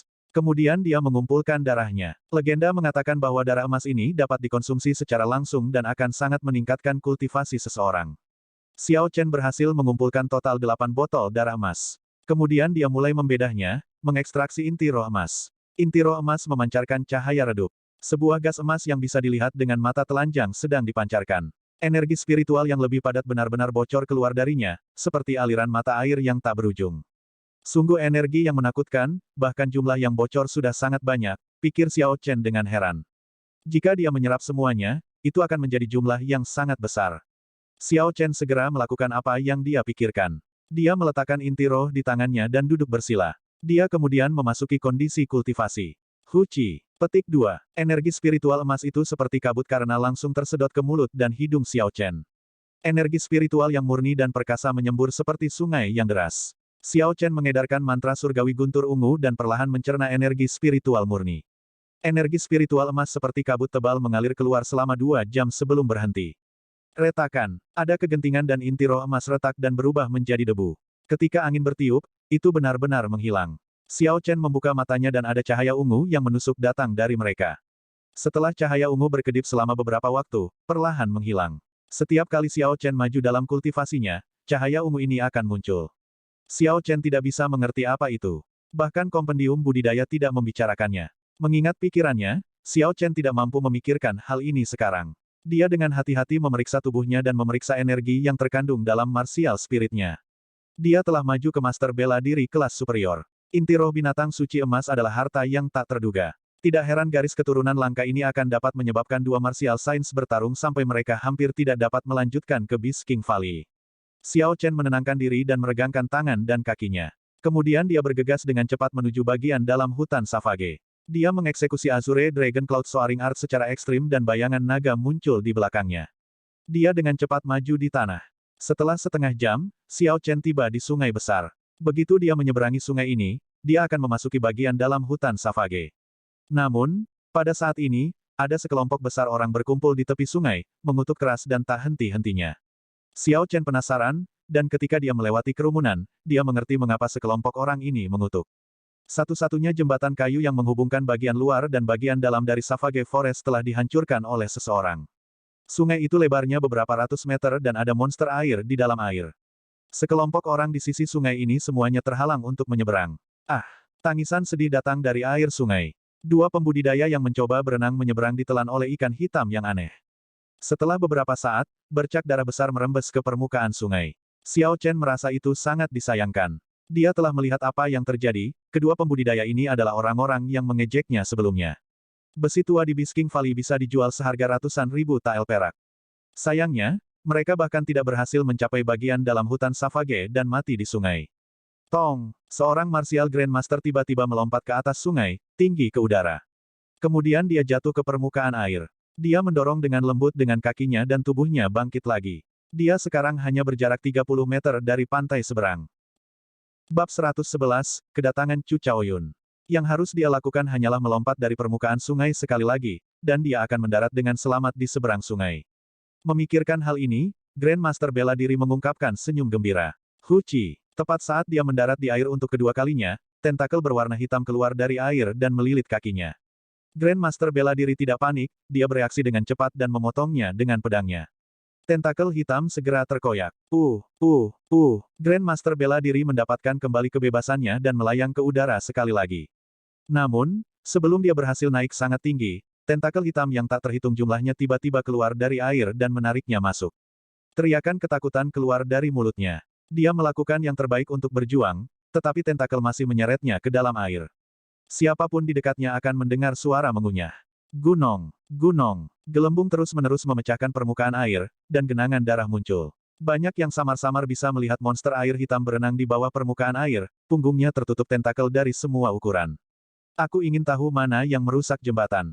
Kami selesai, ada begitu banyak ikan yang menakutkan. Tidak ada yang bisa menyeberang. Mereka yang ingin menyeberang setidaknya harus menjadi Martial Saint. Kalau tidak, mereka tidak akan bisa melompat menyeberangi sungai sekaligus dan akan ditangkap oleh tentakel makhluk mengerikan itu. Melihat Grandmaster bela diri lainnya binasa, kerumunan di tepi sungai tidak lagi berani mencoba menyeberangi sungai. Mereka semua mengutuk orang yang merusak jembatan itu. Ada suara langkah kaki yang terburu-buru saat Zhang He dan Zhou Hongyu memimpin sekelompok besar pembudidaya. Xiao Chen dengan cepat bersembunyi di antara kerumunan. Ketika mereka berdua melihat jembatan itu rusak, mereka tidak ragu-ragu dan berteriak keras, melompat ke seberang sungai. Mereka melompat tinggi ke udara, dan ketika mereka mendarat di air, mereka menyebabkan air terciprat tinggi ke udara. Banyak tentakel terbang ke udara menuju mereka berdua. Keduanya masing-masing melepaskan banyak cahaya pedang dan mengubah tentakel menjadi pecahan. Setelah beberapa saat, di bawah tatapan orang banyak, mereka berdua mendarat dengan kuat di sisi lain. Kemudian mereka dengan cepat bergegas menuju ke arah lembah Bisking. Sial, kedua itu. Mereka bilang mereka akan membawa kita ke Bisking Valley. Untuk berpikir bahwa mereka mengkhianati kita, para pembudidaya yang mengikuti mereka mengutuk dengan keras ketika mereka melihat situasinya. Orang-orang di samping mereka berkata dalam suasana hati yang buruk, untuk apa kamu mengutuk? Tanda seru. Lagi pula kamu bukan orang yang berkarakter baik. Anda baru saja menggunakan satu sama lain sebelumnya, tidak banyak yang bisa dikatakan tentang itu. Siapa yang kau tegur? Ulangi itu jika kamu berani. Karena mereka tidak dapat menyeberangi sungai, para pembudidaya di tepi sungai semuanya dalam suasana hati yang buruk. Setelah beberapa kata yang tidak menyenangkan dipertukarkan, itu akan berubah menjadi perkelahian. Xiao Chen tidak bisa diganggu dengan kelompok orang ini. Ketika dia hendak menyeberangi sungai, sebuah titik hitam tiba-tiba menuju dengan cepat dari hulu. Anehnya itu cepat dan muncul di depan semua orang dengan sangat cepat. Titik hitam itu sebenarnya adalah kapal hitam. Orang-orang di tepi sungai tercengang dan berhenti bertengkar. Mereka merasa itu sangat aneh. Ada banyak monster air di sana, kenapa perahu muncul dari hulu? Dari mana datangnya perahu ini? Pelanggan yang terhormat dari Paviliun Liusang, baru dan lama, Tuan Gemuk ada di sini untuk menyelamatkan semua orang sekali lagi, sosok yang dikenalnya muncul di haluan kapal. Jin Dabao berdiri di sana memegang kipas lipat emas, saat dia tersenyum sangat lebar sehingga matanya berubah menjadi celah. Bang! Perahu hitam berlabuh di sisi sungai. Sekelompok pembudidaya liar dengan sukacita ketika mereka bergegas ke perahu, seolah-olah mereka telah melihat penyelamat mereka. Tiba-tiba, anak panah ditembakkan dari haluan perahu. Kerumunan di bawah terkejut dan mundur ke belakang untuk menghindari mereka. Si gendut tersenyum dan berkata, mereka yang ingin menyeberangi sungai harus membayar 10.000 tael perak, atau lupakan saja. Bagaimanapun, Tuan Gemuk ini adalah seorang pebisnis. Petik 2. 10.000 tael perak. Ini adalah perampokan siang hari. Ini hanya perjalanan menyeberangi sungai. Petik 2. Itu benar, bahkan perampok tidak sekejam itu. Meskipun orang-orang di bawah kejam dengan kata-kata mereka, mereka tetap membayar pada akhirnya dan naik ke perahu. Xiao Chen menghitung jumlah orang, ada sekitar 3 atau 400 orang di sini. Si Gemuk telah mendapatkan 4 juta lagi dalam perjalanan ini. Xiao Chen sudah lama berharap bahwa si Gemuk akan bergegas ke Savage Forest juga, tetapi dia tidak berharap untuk bertemu dengannya di sini. Meskipun itu tidak terduga, itu masuk akal. Xiao Chen bahkan curiga bahwa jembatan itu sengaja dirusak oleh si Gemuk. Dalam sekejap mata, orang-orang di tepi sungai semua naik perahu. Si Gemuk berdiri di haluan dan menatap Xiao Chen. Dia berkata sambil tersenyum, "Saudara Xiao, naiklah. Saya tahu Anda sudah bangkrut, tetapi Saudara Gemuk akan memberi Anda tumpangan gratis." Petik 2. Xiao Chen tidak mengatakan apa-apa dan melompat ke udara, mendarat di haluan kapal. Perahu segera menimbang jangkar dan berbalik. Perahu menuju ke seberang sungai dengan cepat, menciptakan percikan besar saat tubuhnya yang besar membelah air. Makhluk-makhluk menakutkan di dalam air semuanya menghindari perahu. Jin Dabao berjalan melewati kerumunan lalu membawa Xiao Chen ke palka kapal. Dia berkata dengan sombong, "Bagaimana menurutmu, Saudara Xiao? Perahuku cukup bagus kan?" Xiao Chen tersenyum tipis, meskipun itu bukan harta karun rahasia kelas raja seperti kapal perang kerajaan hitam, itu setidaknya harta karun rahasia kelas roh. Petik 2. Lemak itu terkejut, tetapi dia tersenyum dan berkata, "Kakak Xiao memiliki mata yang tajam. Bagaimana kalau saya membawa Anda langsung ke Beast King Valley? Mengingat persahabatan kita, saya tidak akan membebankan biaya apapun kepada Anda." Petik 2. Xiao Chen berpikir, aku memang menebak dengan benar. Ketika dia melihat perahu melayang turun dari hulu, dia sudah menebaknya. Selain terbang dari langit dan mendarat di hulu, tidak ada cara lain untuk memasuki air. Bisakah Anda memberi saya melihat ruang kontrol? Xiao Chen bertanya. Dia benar-benar ingin tahu apakah harta karun rahasia yang legendaris ini sama dengan harta karun ajaib yang tercatat dalam kompendium budidaya. Setelah Xiao Chen mengatakan itu, dia mengeluarkan sebotol darah binatang suci emas dari cincin semesta dan meletakkannya di depan lemak. Jin Dabao membukanya dan mengendusnya sebelum tersenyum cerah. Tentu, tidak ada masalah sama sekali. Namun, waktu terbatas, jangan buang banyak waktu. Petik 2. Lemak itu mengirimkan energi dari tangannya dan, setelah menghantam suatu tempat yang tidak diketahui, ada ledakan dan sebuah lubang muncul di palka perahu. Xiao Chen dan si Gemuk segera jatuh ke dalamnya. Xiao Chen membalikkan tubuhnya dengan anggun di udara dan mendarat dengan kuat. Dia segera merasakan aura yang akrab. Dia dengan cepat menutup matanya dan mengulurkan sense spiritualnya. Sebuah formasi besar muncul di benak Xiao Chen. Dia bisa melihat setiap bagian dari formasi yang tersembunyi di seluruh kapal. Mereka memancarkan sinar hijau. Xiao Chen membuka matanya dan mengikuti si Gemuk ke tengah formasi. Kemudian, dia akhirnya melihat rahasia inti harta karun rahasia. Ada banyak batu roh yang tersebar di sekitar pusat formasi, dan ada beberapa orang tua yang terus-menerus mengarahkan aliran energi spiritual. Harta karun rahasia ini memang harta karun ajaib, pikir Xiao Chen kaget. Hanya saja orang-orang sekarang sudah lupa cara mengoperasikan harta karun rahasia dan benar-benar harus menggunakan batu roh untuk melakukannya. Saudara Xiao, ayo pergi. Kami sudah sampai. Xiao Chen sangat asyik di dalamnya ketika dia diganggu oleh si gendut. Dia telah menemukan bahkan tidak 10% dari kemampuan sebenarnya tentang bagaimana harta karun rahasia ini digunakan. Itu telah berubah menjadi alat transportasi sederhana, dia merasa itu sangat disayangkan. Mereka berdua kembali ke palka perahu. Kelompok pembudidaya melihat pantai, dan mereka dengan cepat melompat turun. Setelah semua orang melompat, si Gemuk melambaikan tangannya dan perahu segera melambung ke udara, menuju Beast King Valley. Brengsek, itu sebenarnya adalah harta karun rahasia. Lemak ini terlalu mengerikan. Petik 2. Setelah mengambil 10.000 tael perak dari kami, mengapa dia tidak mengirim kami jauh-jauh ke lembah Beast King? Tanda seru petik 2. Semua orang di bawah mengutuk ketika mereka melihat situasinya. Tinggi di langit, lemak berdiri di haluan. Dia merasa sangat senang dengan dirinya sendiri. Dia merentangkan kedua tangannya dan menikmati angin sepoi-sepoi, perasaan melayang di langit luar biasa. Hah! Tepat pada saat itu, sebuah kapal emas besar terbang melewati sisinya dengan cepat. Itu disapu oleh perahu si gemuk, menyebabkan angin kencang bertiup, lemak hampir jatuh dari perahu. Dong, tepat saat si gemuk hendak mengutuk, bayangan gelap tiba-tiba terbang di atas mereka. Gelas anggur jatuh dari atas dan mendarat di kepala si gemuk. Catatan TL, gelas anggur Cina terlihat berbeda dari gelas barat.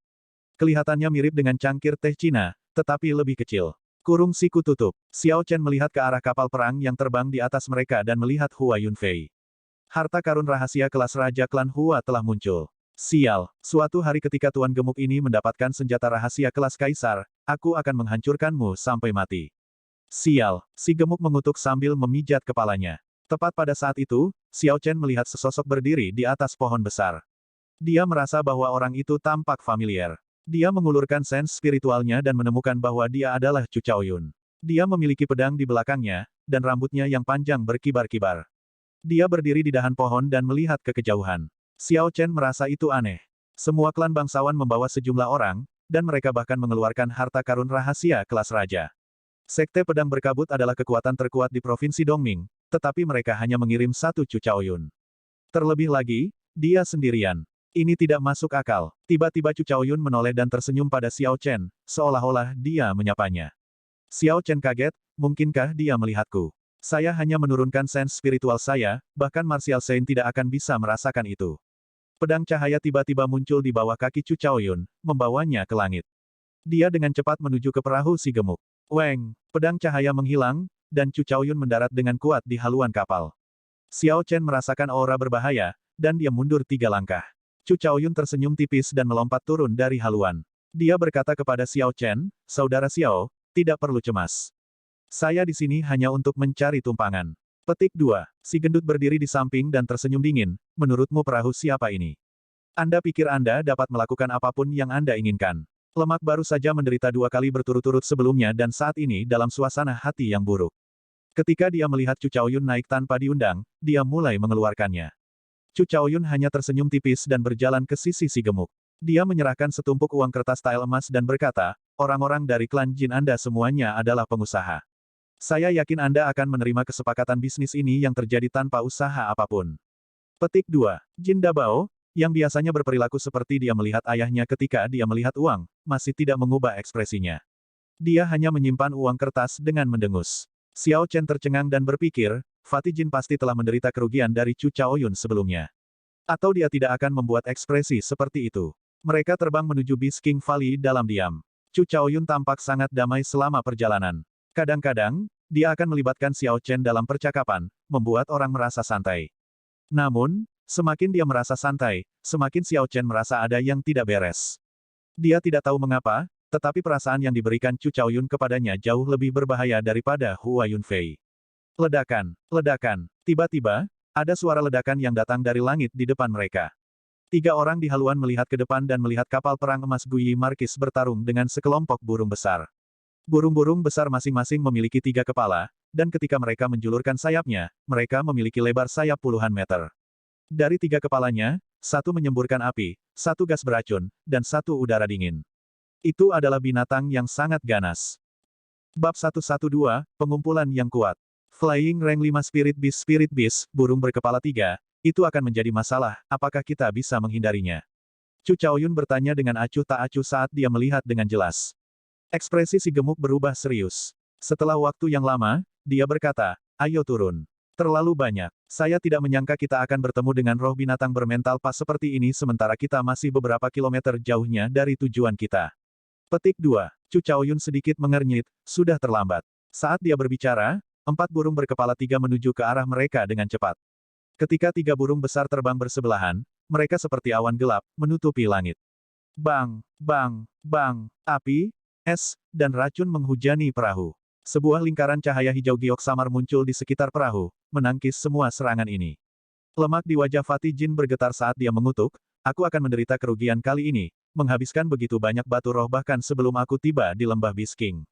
Petik 2. Xiao Chen berpikir sejenak sebelum berkata, "Dabao, sebaiknya kita berpisah satu sama lain. Aku akan membantumu memancingnya pergi." Xiao Chen terus merasakan tekanan ketika dia bersama Chu Chaoyun. Sekarang dia memiliki kesempatan untuk pergi, dia tidak ragu-ragu. Mengeksekusi mantra gravitasi, Xiao Chen melonjak dan meninggalkan tanah. Dia melewati lingkaran hijau giok dan terbang langsung keluar. Segera, Burung berkepala tiga memfokuskan serangan mereka padanya, api, es, dan racun. Xiao Chen mengeksekusi perisai petir surgawi dan memblokir semua serangan ini. Dia terbang dengan cepat ke depan dan keempat burung berkepala tiga mengejarnya. Sial, aku hanya ingin memancing satu, tidak semuanya, kata Xiao Chen, tertekan. Serangan dari empat burung berkepala tiga menyerang perisai petir surgawi tanpa henti. Segera, retakan yang tak terhitung jumlahnya meluas ke seluruh perisai petir surgawi. Tubuh Xiao Chen bergoyang di udara, seperti daun yang tertiup angin kencang. Si gendut berdiri di haluan dan melihat Xiao Chen telah memancing pergi ke empat burung berkepala tiga. Ekspresinya akhirnya menjadi bahagia dan dia berteriak keras, "Kakak Xiao Chen, kamu terlalu baik." Ding! Suara sitar yang tidak jelas datang dari Palka. Tiga gelombang suara, yang bisa dilihat dengan mata telanjang, terbang ke langit menuju burung berkepala tiga seperti pedang tajam. Puci! Tiga dari burung berkepala tiga berteriak sedih. Luka parah muncul di masing-masing tubuh mereka. Darah menyembur dan jatuh dari langit. Ketika si gendut melihat burung berkepala tiga berbalik dan kembali, senyum di wajahnya membeku. Tatapan aneh melintas di mata Chu Chaoyun saat dia melihat Palka dengan kaget. Saya tidak berharap Nona Xiao Xiao ada di sini juga. Setelah tiga dari burung berkepala tiga pergi, tekanan pada Xiao Chen berkurang secara signifikan. Dia mengeksekusi penghindaran petir dan sepenuhnya menghindari serangan burung berkepala tiga terakhir. Setelah memeriksa arah, Xiao Chen terus terbang menuju Bisking Valley. Dia melirik sekilas ke kapal perang emas yang jauh dan melihat pemandangan yang akan menyebabkan seseorang bergidik. Ada seseorang dengan baju besi emas. Cahaya keemasan yang menyilaukan terpancar dari tubuhnya, dia memegang tombak emas sepanjang 3 meter di tangan kanannya dan tombak pendek merah sepanjang 1 meter di tangan kirinya. Dia melompat dari satu burung berkepala tiga ke burung lain. Ketika dia menyapu dengan tombak panjangnya, itu seperti dewa perang yang melakukannya. Melawan segala sesuatu di dekatnya, darah disemprotkan kemana-mana. Satu persatu, dia menjatuhkan burung berkepala tiga. Apakah ini Guyi Markis, Ying Xiao? Pemuda nomor satu setelah Ying Yue. Xiao Chen merenung saat dia melihat dengan tatapan penuh keterkejutan. Kekuatan burung berkepala tiga setara dengan kekuatan puncak martial Grandmaster. Namun, mereka dibantai oleh Ying Xiao tanpa kesempatan untuk melawan. Bisa dilihat betapa mengerikan kekuatannya. Guyi Markis tampaknya merasakan tatapan Xiao Chen. Dia menoleh dan menatap Xiao Chen seperti kilat. Xiao Chen tidak ingin terlibat dalam masalah apapun sehingga dia dengan cepat terbang. Setelah setengah jam terbang, Xiao Chen sudah bisa melihat siluet lembah Bisking dari langit. Karena dia tidak ingin menarik terlalu banyak perhatian, dia perlahan turun. Dia melihat istana es mendalam klan Duanmu, kapal perang kerajaan hitam klan Ji, dan kapal perang klan Hua semuanya berhenti di langit. Mereka ditahan oleh beberapa binatang roh terbang. Setelah Xiao Chen mendarat, dia segera mendengar tangisan menyedihkan dari sekelilingnya. Dia menoleh dan melihat seorang kultivator dicabik-cabik oleh binatang roh dan ditelan ke dalam perutnya. Semakin jauh dia berjalan, semakin menakutkan spirit beast dari bagian dalam Savage Forest. Xiao Chen dengan hati-hati melompat ke atas pohon besar. Dia benar-benar menyembunyikan auranya dan menunggu spirit beast lewat sebelum melompat turun perlahan. Sekarang dia ada di sini, setiap langkah yang dia ambil berbahaya. Jika dia tidak perhatian, dia akan dibunuh oleh spirit beast. Xiao Chen tidak berani ceroboh. Dia melepaskan sense spiritualnya saat dia perlahan menuju ke Bisking Valley. Karena lembah Raja Binatang adalah tempat peristirahatan terakhir bagi Raja Binatang, tidak akan ada binatang buas yang mendekati pintu masuk lembah Raja Binatang. Xiao Chen melihat sekelompok besar pembudidaya berkumpul di pintu masuk lembah, mereka tidak cemas untuk masuk. Saya akhirnya tiba. Perjalanan ini sangat berbahaya. Saya telah melihat banyak martial science mati dengan menyedihkan. Betapa menakutkannya. Memang, Zhang He yang memimpin kita sebelumnya sebenarnya ditelan oleh binatang buas kuno. Petik 2. Mengapa orang-orang dari klan bangsawan belum turun? Orang-orang yang masuk sebelumnya menemukan beberapa raja binatang yang belum mati. Sebelum mereka bisa melarikan diri, mereka dihancurkan. Untungnya, saya cepat tanggap. Saya hanya melihat dari kejauhan atau saya tidak akan bisa melarikan diri juga. Ada Raja Singa Emas yang sebesar bukit kecil. Ketika pedang atau pedang mengenainya, kulitnya bahkan tidak pecah. Xiao Chen berbaur dengan kerumunan, dia akhirnya mengerti mengapa kelompok pembudidaya ini terjebak di pintu masuk lembah. Jadi itu karena ada Raja Binatang yang belum mati di lembah Raja Binatang. Selain itu, ada lebih dari satu. Bang! Kapal perang emas Guyi Markis adalah yang pertama tiba. Sekelompok prajurit yang mengenakan baju besi emas melompat dari kapal perang dan mendarat di tanah. Guyi Markis mengendarai kuda sisik naga dan melompat dari kapal perang, memimpin prajuritnya ke lembah. Guyi Markis ada di sini, dan mereka yang mengikuti di belakangnya adalah pengawal emas. Masing-masing dari mereka adalah puncak martial Grandmaster. Selanjutnya, mereka semua memiliki pengalaman di medan perang. Tidak perlu takut kali ini. Xiao Chen memperluas sense spiritualnya untuk memeriksa kelompok orang ini.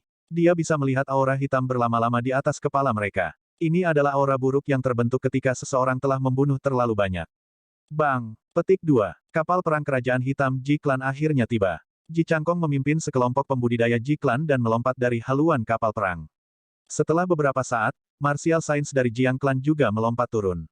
Orang-orang Ji Clan telah tiba juga. Sial, itu banyak sekali martial science. Bahkan 6 orang suci bela diri dari klan Jiang semuanya datang juga. Mereka mungkin bisa menjadi kekuatan terkuat di antara klan bangsawan. Bang! Bang! Klan Hua dan klan Duanmu juga akhirnya berurusan dengan binatang roh yang menahan mereka. Mereka semua memimpin orang-orang mereka dan masuk. Sekarang, semua orang dari klan bangsawan telah tiba. Para pembudidaya di pintu masuk tidak bisa lagi menunggu dan mereka mengikuti mereka, berharap bisa mengambil beberapa sisa. Xiao Chen telah memperhatikan ada pembudidaya kuat yang bersembunyi, tidak terburu-buru untuk masuk. Xiao Chen juga tidak terburu-buru dan tidak mengikuti mereka. Dia mengunci sense spiritualnya pada orang-orang Ji Clan. Dia benar-benar telah melihat Jiang Muheng di antara mereka dan mau tidak mau memberikan perhatian khusus padanya. Setelah 4 jam, hampir semua pembudidaya telah masuk. Xiao Chen tidak ingin menunggu lagi. Dia merasakan Ji Clan membunuh Raja Binatang Buas melewati masa jayanya melalui sense spiritualnya. Kakak Xiao Chen, tunggu aku. Ayo kumpul bareng, tiba-tiba terdengar suara si gendut dari belakangnya. Xiao Chen berbalik untuk melihat dan melihat Jin Dabao berseri-seri saat dia berteriak. Su Xiao membawa sitar di sampingnya. Wajahnya yang murni juga menunjukkan senyum tipis. Ketika Xiao Chen melihat Su Xiao, dia agak terkejut. Dia berpikir kembali ke sebelumnya ketika dia diserang oleh 4 burung berkepala 3. Dia sepertinya telah mendengar suara sitar. Sepertinya Su Xiao telah mengambil tindakan. Terima kasih banyak kepada Nona Xiao karena telah membantu sebelumnya. Xiao Chen berterima kasih kepada Su Xiao ketika mereka berjalan. Su Xiao tersenyum dengan bijaksana, ekspresi nakal muncul di wajahnya yang cantik. Bukankah Tuan Muda Xiao takut dengan kecerdasanku yang rendah? Xiao Chen merasa malu di dalam hatinya, gadis ini memang menyimpan dendam. Saya sudah lupa apa yang saya katakan saat itu. Memikirkannya dengan hati-hati, Su Xiao sebenarnya sedang memikirkannya. Yan Qianyun tidak lemah, hanya saja dia telah menderita kerugian besar sejak awal karena kecerobohannya dan terus-menerus diserang oleh Xiao Chen. Yang paling penting adalah Su Xiao tidak menyangka Xiao Chen akan menyerangnya di depannya. Fatih Jin memegang kipas lipat emas dan tersenyum, ayo cepat masuk. Tuan gemuk ini harus mengganti semua kerugiannya. Petik 2. Xiao Chen tidak melihat Chu Chaoyun dan merasa itu aneh. Merasa penasaran, dia bertanya, di mana Chu Chaoyun? Si gendut menjawab, ayo cepat, jangan menyebut orang itu lagi. Dia pergi begitu kami tiba. Mereka bertiga memasuki pintu masuk lembah dan setelah berjalan tidak jauh, lembah Beast King yang besar muncul di depan mata mereka. Meskipun Beast King Valley adalah sebuah lembah, itu adalah ukuran kota kecil. Bahkan jika Xiao Chen memperluas sense spiritualnya secara maksimal, dia tidak akan mencapai akhir dari itu. Kelompok itu menuju lebih jauh. Ada banyak tulang besar di sampingnya. Ketika Lemak melihat ini, matanya menyala. Ini adalah tulang dari Raja Binatang peringkat tinggi. Setelah ribuan tahun, tidak ada tanda-tanda kerusakan pada mereka. Sayangnya, kerangka ini lengkap. Mereka tidak dapat mematahkannya dengan pedang atau pedang. Mereka juga tidak bisa memindahkan semuanya. Meskipun melihat harta karun ini, mereka tidak dapat memperolehnya. Tekanan samar dari kerangka yang menjulang terasa dari jauh. Meskipun 1000 tahun berlalu, ini dulunya adalah Raja Binatang Buas. Aura yang mereka tinggalkan masih ada. Si gemuk memukuli dadanya dengan sedih dan berkata, sayang sekali. Ada begitu banyak kerangka di sini. Jika saya bisa memindahkan salah satu dari mereka kembali, bahkan jika saya tidak mendapatkan apapun dari sisa-sisanya, perjalanan ini akan sia-sia. Petik 2. Xiao Chen tidak mengerti dan bertanya, apakah tulang-tulang ini sangat berharga? Mengapa saya tidak merasa begitu? Bahkan jika tulang-tulang ini sangat keras dan dapat digunakan sebagai senjata, tidak ada alat yang dapat membentuknya. Petik 2. Si gendut melirik Su Xiao dan tersenyum tipis, jangan meremehkan metode Heavenly Craft Manor. Dari 10 senjata roh besar yang mereka buat, 3 di antaranya dibuat menggunakan tulang Raja Binatang berusia ribuan tahun. Selanjutnya, senjata yang terbuat dari tulang murni sangat membantu orang yang berlatih teknik bela diri tertentu. Selain menempa senjata, mereka sangat berguna untuk memurnikan pil. Jika saya menemukan kerangka yang lebih kecil, Tuan Gemuk ini akan memindahkannya kembali secara pribadi. Petik 2. Senjata roh yang terbuat dari tulang, ini benar-benar di luar dugaan Xiao Chen. Mereka bertiga berjalan ke depan dan melihat seorang kultivator meraba-raba di sekitar kerangka. Bab 113, Tuan Gemuk melawan Ji Changkong. Saya kaya. Saya telah mengambil sepotong tulang Raja Binatang, seru kultivator itu dengan gembira. Orang-orang di sekitarnya segera bergegas untuk melihatnya. Setelah orang-orang di sampingnya melihat, dia berkata, itu asli, itu adalah tulang binatang buas dari Raja Binatang yang setidaknya peringkat 8. Sungguh tekanan spiritual yang menakutkan. Aku bisa merasakannya bahkan beberapa meter jauhnya. Selain itu hanya sebuah fragmen. Puci, sebelum senyum itu memudar dari kultivator yang mendapatkan tulang binatang itu, dia ditebas menjadi 2 bagian. Orang yang menyerang mengambil tulang binatang itu dan lari dengan panik. Bagaimana orang-orang yang melihat situasi itu bisa membiarkannya pergi? Mereka semua mengejar orang itu secara berurutan. Itu langsung menjadi pertempuran sengit. Akhirnya, seorang martial saint independen yang lewat menyambar tulang binatang itu dan membunuh 10 orang aneh. Setelah itu, tidak ada yang berani terus memperebutkannya. Si gemuk menggelengkan kepalanya dan menghela nafas, betapa bodohnya seseorang meneriakannya begitu keras kepada semua orang.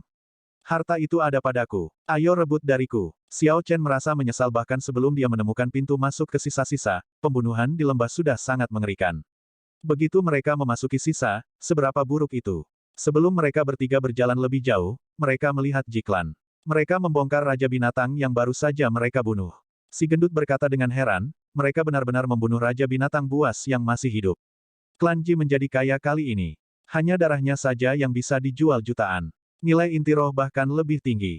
Xiao Chen tidak terlalu terkejut, sebelum dia memasuki lembah, dia telah mengunci sens spiritualnya pada Jiklan. Dia telah melihat sendiri bagaimana mereka membunuh Raja Binatang itu. Di antaranya, pedang gemilang terakhir Ji Changkong yang merobek langit meninggalkan kesan yang sangat mendalam pada Xiao Chen. Teknik bela diri itu seharusnya sudah mencapai tingkat peringkat bumi. Mari kita ubah arah kita, klan Jiang ada di depan. Tidak nyaman bagiku untuk mendekat, kata Xiao Chen kepada si gendut ketika dia melihat Jiang Muheng di kerumunan di depan. Si gendut merasa sangat disayangkan, aku ingin tahu apakah mungkin untuk pergi dan bertukar beberapa hal dengan mereka, sudahlah, ayo pergi. Mereka bertiga mengubah arah dan melanjutkan perjalanan lebih jauh. Tiba-tiba sebuah titik cahaya terang meledak di langit, meteor yang sangat gemilang turun. Itu mendarat dengan ledakan keras di depan mereka bertiga. Partikel debu yang tak terhitung jumlahnya ditendang. Setelah awan debu memudar, Ji Changkong muncul di depan mereka bertiga. Rambut hitam panjangnya berkibar tertiup angin, dan langit berbintang yang muskil tampak terpantul di matanya. Dia menggunakan auranya yang kuat untuk menekan mereka bertiga saat dia perlahan berjalan ke depan mereka. Kelompok tiga semua merasakan tekanan dan tidak bisa membantu tetapi mundur selangkah. Mereka melihat dengan hati-hati dan melihat Ji Changkong tiba-tiba muncul. Wajah Ji Changkong sehalus batu giok, dia terlihat sangat tampan. Dia mengulurkan jarinya dan menunjuk Xiao Chen, berkata dengan acuh tak acuh, kamu, tetaplah. Kalian berdua boleh pergi. Suaranya tidak keras dan dia berbicara dengan kecepatan sedang. Tidak ada jejak niat membunuh. Namun, ada kualitas dalam nada suaranya yang akan membuat seseorang patuh, yang tidak mengizinkan perintah untuk dipertanyakan. Di belakang, Jiang Muheng memimpin sekelompok Grandmaster bela diri klan Jiang. Dia berdiri di samping Ji Changkong dan berkata, sepupu, tahan juga si gemuk sialan itu. Petik 2. Hah? Jin Dabao tertawa dingin. Kerumunan hanya mendengar suara angin. Tiba-tiba, si gemuk memegang Jiang Muheng di tangannya. Semua ini terjadi dalam sekejap. Kerumunan bahkan berpikir bahwa Jiang Muheng telah menabrak dirinya sendiri. Pak, Jin Dabao memegang kerah Jiang Muheng dengan tangan kirinya dan mengangkatnya. Kemudian dia menggunakan tangan kanannya untuk menamparkan wajahnya dengan kipas lipat emasnya. Meskipun tuan ini gemuk, itu bukan sesuatu yang bisa dikatakan siapapun, terutama orang-orang sepertimu. Petik 2. Setelah si gemuk mengatakan itu, dia menamparkan Jiang Muheng dengan kejam 2 kali lagi. Pipi kanan Jiang Muheng langsung membengkak, darah keluar dari sudut mulutnya. Sialan berlemak, biarkan aku pergi dengan cepat, atau aku akan membuatmu menjalani kehidupan yang lebih buruk daripada kematian, aku akan, Sebelum Jiang Muheng bisa selesai berbicara, lemak itu melemparkannya ke tanah dengan keras. Kaki yang gemuk dan tebal menginjak wajahnya dengan kejam beberapa kali. Melihat Ji Changkong telah menghentikan beberapa orang, para pembudidaya dari samping bergegas mendekat. Ketika mereka melihat lemak itu keluar, mereka semua merasa terkejut di hati mereka. Lemaknya terbalik, betapa tiraninya. Dia bahkan tidak peduli dengan Ji Changkong dan menginjak-injak sepupunya di bawah kakinya. Petik 2. Haha, siapa Jiang Muheng?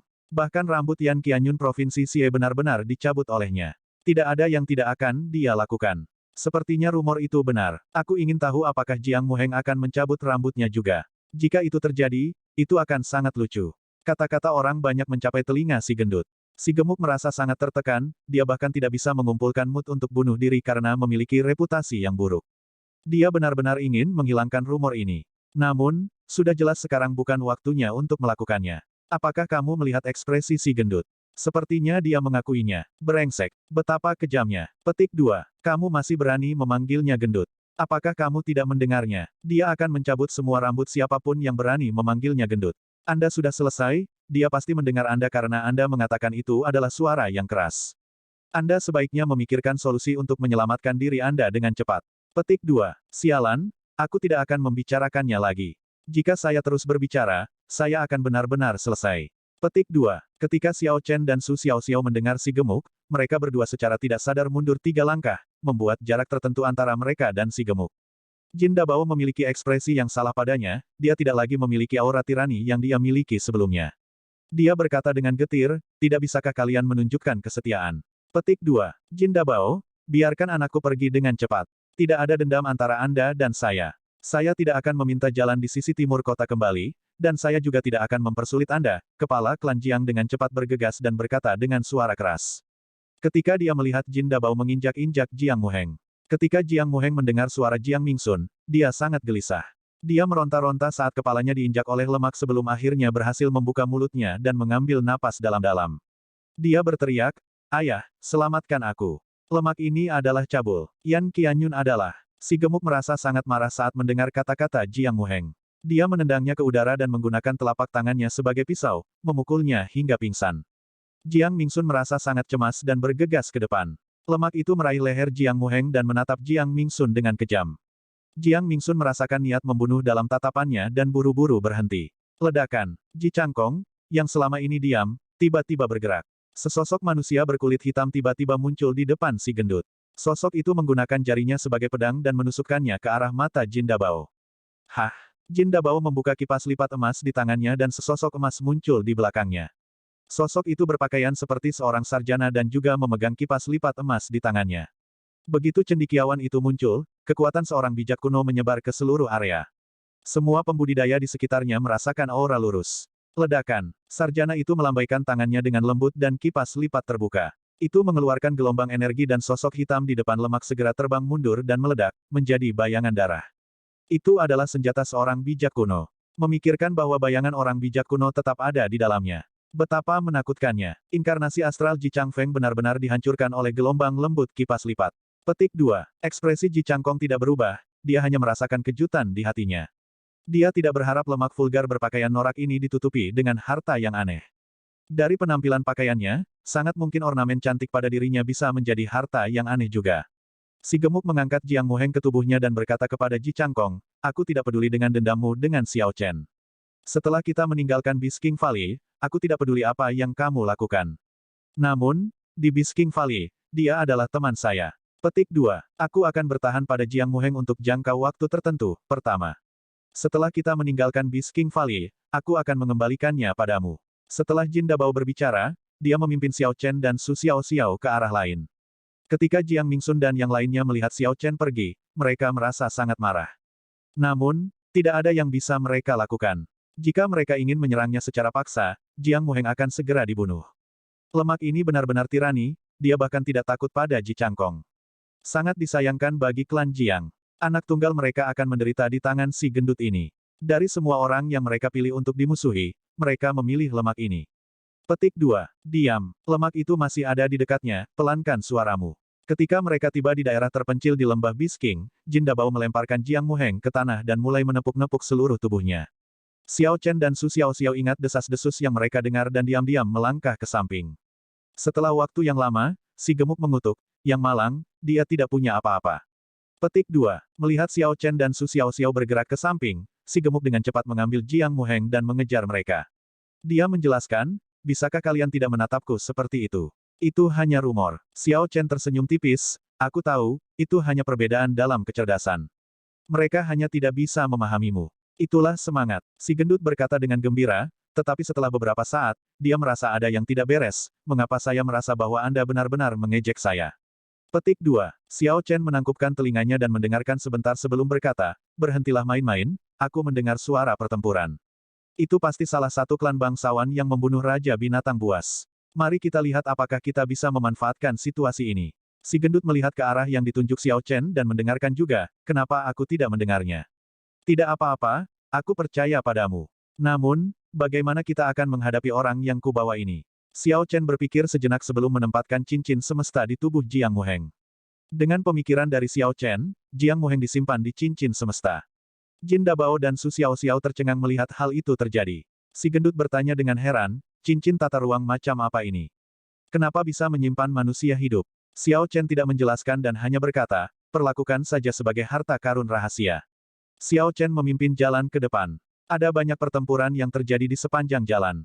Selama fragmen tulang Raja Binatang ditemukan, akan ada pertarungan hebat untuk memperebutkannya. Si gendut berkata dengan nada tertekan, kenapa semua orang mengambil tulang Raja Binatang tapi aku tidak bisa mendapatkannya? Xiao Chen tersenyum tetapi tidak mengatakan apa-apa. Dia telah memperpanjang sens spiritualnya selama ini dan memperhatikan bahwa si gemuk telah menginjak setidaknya 3 potong tetapi tidak menyadarinya. Bang! Bang! Mereka bertiga akhirnya melihat asal-usul suara pertarungan itu. Guyi Markis, Ying Xiao, memimpin 200 pengawal emasnya dan bertarung melawan Raja Singa Emas seukuran gunung kecil. Xiao Chen ingat anak singa emas yang dia temui di pinggiran luar Savage Forest. Hanya inti roh anak-anaknya yang sudah mengandung energi spiritual yang cukup bagi Xiao Chen untuk meningkatkan kultivasinya satu tingkat.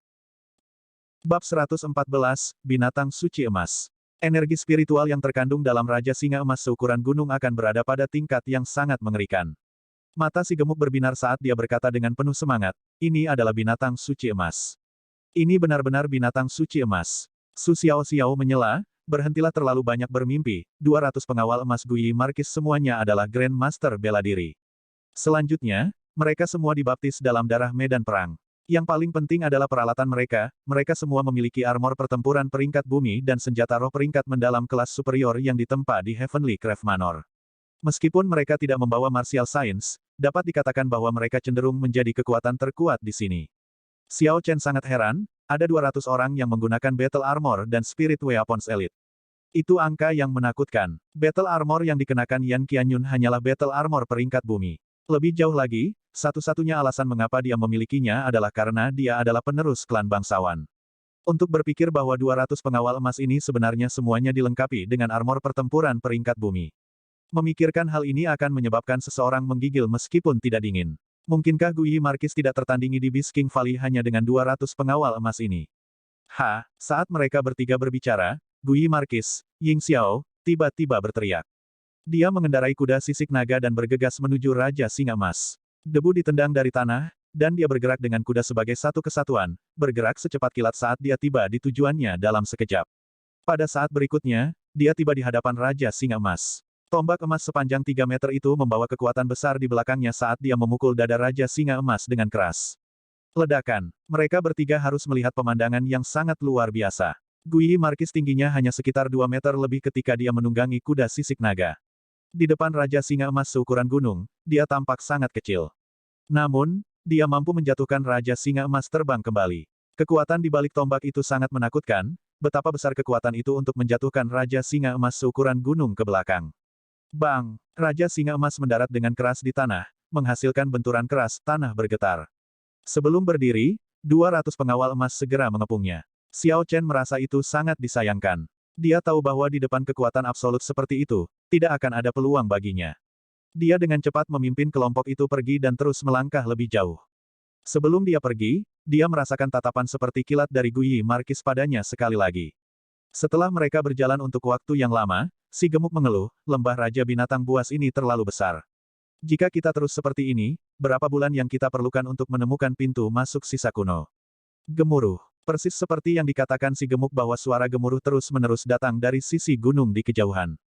Tiba-tiba, angin dingin menyapu lembah, menyebabkan semua orang merasakan hawa dingin di hati mereka.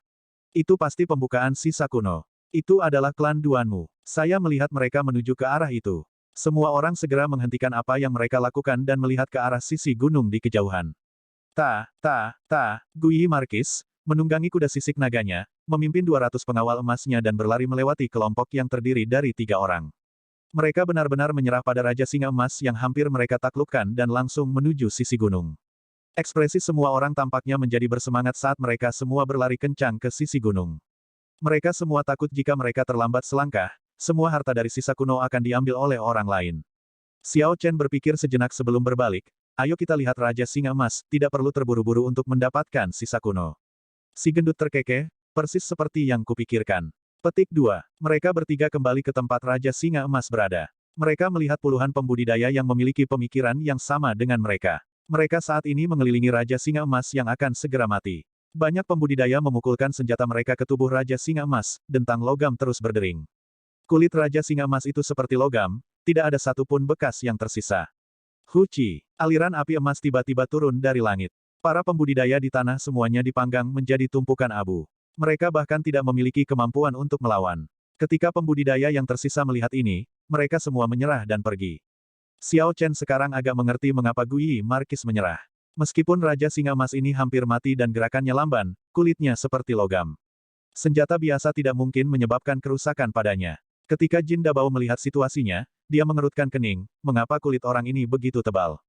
Bagaimana seseorang akan bergerak? Xiao Chen menganalisis situasi dengan cermat, Raja Singa Emas ini tingginya sekitar 50 meter.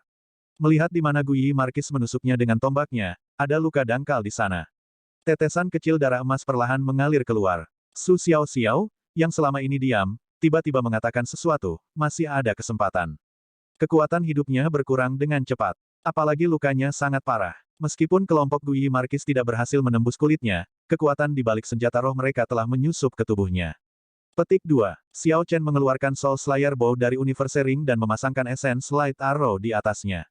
Dia kemudian menarik busur sampai menyerupai bulan purnama. Panah itu ditujukan pada luka kecil di dada Raja Singa Emas. Panah itu memancarkan cahaya redup, Xiao Chen bisa merasakan kekuatan mengerikan yang terkandung di dalamnya. Sebelumnya, panah cahaya Essence telah menyebabkan kerusakan pada armor pertempuran peringkat mendalam tingkat superiornya. Seharusnya tidak mengecewakannya hari ini. Weng, Essence Light Arrow berdengung di udara saat ditembakkan. Setelah sesaat, itu menembus tubuh Raja Singa Emas, menyebabkan darah emas menyembur keluar. Ding, ding, ding, lagu 9 kematian di mata air kuning. Su Xiao Xiao mengelus sitarnya dengan ringan, memainkan melodi yang menggambarkan pasukan yang sangat kuat dan agung.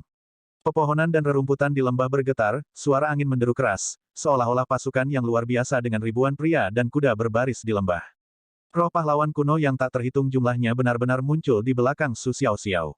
Saat dia memainkan sitarnya, pasukan pahlawan kuno yang menunggangi kuda yang luar biasa berbaris keluar dari dunia bawah, bergegas menuju Raja Singa Emas. Xiao Chen mengeksekusi Lightning Evasion. Dia menghilang dan muncul kembali di langit, menangkap Essence Light Arrow yang dia tembakkan di tangannya. Lunar Shadow Saber tiba-tiba muncul di tangannya. Busur listrik yang tak terhitung jumlahnya menari di atasnya. Puci, Xiao Chen dengan kejam menusuk Lunar Shadow Saber ke luka yang ditembus oleh Essence Light Arrow. Aliran darah emas segera menyembur keluar dan mendarat di wajah Xiao Chen. Listrik di Lunar Shadow Saber segera mengalir ke tubuh Raja Singa Emas. Raja Singa Emas berteriak kesakitan saat seluruh tubuhnya bergetar. Sebuah kekuatan besar datang dari punggungnya dan Xiao Chen segera terlempar. Hah! Itu meludahkan bola api emas besar ke arah Su Xiao Xiao sebelum berlari dengan gila. Itu seperti ledakan terakhir kehidupan, pancaran terakhir dari matahari terbenam, kecepatannya luar biasa cepat. Si gendut tiba-tiba membuka kipas lipat emas dan sosok emas muncul sekali lagi. Dia mengayunkan kipasnya dengan kuat dan meniup apinya. Pasukan besar yang terdiri dari roh para pahlawan kuno mengacungkan senjata mereka dan menusuk tubuh Raja Singa Emas. Segala sesuatu dari roh pahlawan kuno melewatinya, Raja Singa Emas diperlambat sedikit, seolah-olah kehilangan sebagian dari kekuatan hidupnya. Setelah semua pahlawan kuno menembus tubuh Raja Singa Emas, itu berhenti sepenuhnya sekitar 2 meter dari Su Xiao Xiao. Su Xiao Xiao tiba-tiba berhenti memainkan sitarnya. Musik samar yang bergema di lembah tiba-tiba menjadi sunyi, bahkan angin pun seakan berhenti bertiup. Sial, sebuah not musik bernada tinggi tiba-tiba bergema dan ada embusan angin yang sangat besar. Pakaian dan rambut hitam halus Su Xiao Xiao berkibar tertiup angin. Sebuah kekuatan tak berbentuk mengetuk Raja Singa Emas terbang kembali. Potongan naga surgawi yang turun. Xiao Chen memiliki gambar naga di belakangnya saat dia jatuh dari langit, menembus udara seperti meteor. Dia memukul bagian belakang Raja Singa Emas. Ada suara keras dan tubuh seukuran gunung Raja Singa Emas runtuh. Ia berteriak kesakitan. Mereka bertiga bisa merasakan kekuatan hidupnya dengan cepat menipis. Raja Singa Emas yang telah mencapai akhir masa hidupnya ini akhirnya akan mati. Tepat ketika mereka bertiga hendak bersantai, sesosok datang terbang dari kejauhan seolah-olah dia adalah pedang. Gambar pedang menembus langit saat menusuk ke tubuh Raja Singa Emas di mana panah cahaya esensi menusuknya sebelumnya dengan suara ledakan yang keras. Ledakan. Ada suara ledakan lain saat dia menembus sisi lain tubuh Raja Singa Emas. Dia memegang inti roh emas seukuran bola basket di tangannya. Raja Singa Emas sekarang mati sebagai kenop pintu. Darah emas menyembur keluar dari luka besar seperti air mancur. Itu mengeluarkan suara, Peter derai, saat jatuh di tanah lembah. Chu Chaoyun. Xiao Chen berseru kaget ketika dia melihat siapa itu. Chu Chaoyun tersenyum tipis. Energi spiritual emas yang bocor dari inti roh emas di tangannya mengalir keluar, membentuk pita emas. Ketika binatang roh yang tak terhitung jumlahnya melihat energi spiritual, mereka bergegas dengan panik. Chu Chaoyun tersenyum puas saat dia meletakkan inti roh emas ke dalam cincin tata ruangnya. Dia memandang Xiao Chen dan berkata, aku akan meminjam ini dulu dan mengembalikannya di lain hari. Petik 2. Pedang cahaya muncul di bawah kakinya dan dia terbang ke kejauhan. Xiao Chen sangat kesal di dalam hatinya, Chu Chaoyun ini terlalu tercela. Setelah kami bekerja untuk waktu yang lama, dia mengambil bagian paling berharga dari Raja Singa Emas.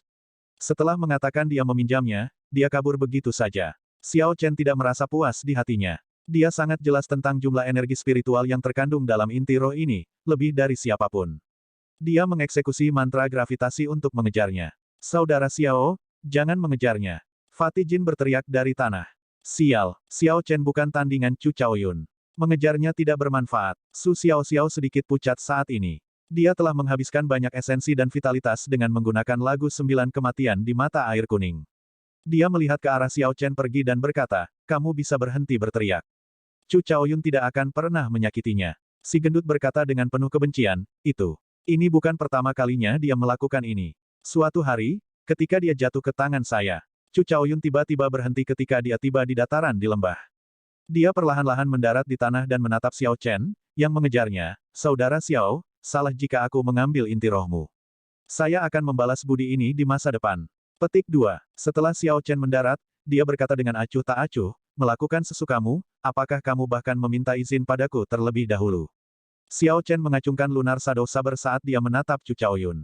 Dia memberi Xiao Chen perasaan berbahaya. Jika Xiao Chen tidak merasa sangat marah, dia tidak akan melawan Chu Chaoyun. Chu Chaoyun tersenyum ringan, di dunia ini, yang lemah dimakan oleh yang kuat. Yang kuat akan muncul sebagai pemenang. Xiao Chen, karena saya sudah meminjamnya, saya tidak benar-benar membutuhkan izin Anda. Bab 115, Kekuatan Senjata Suci.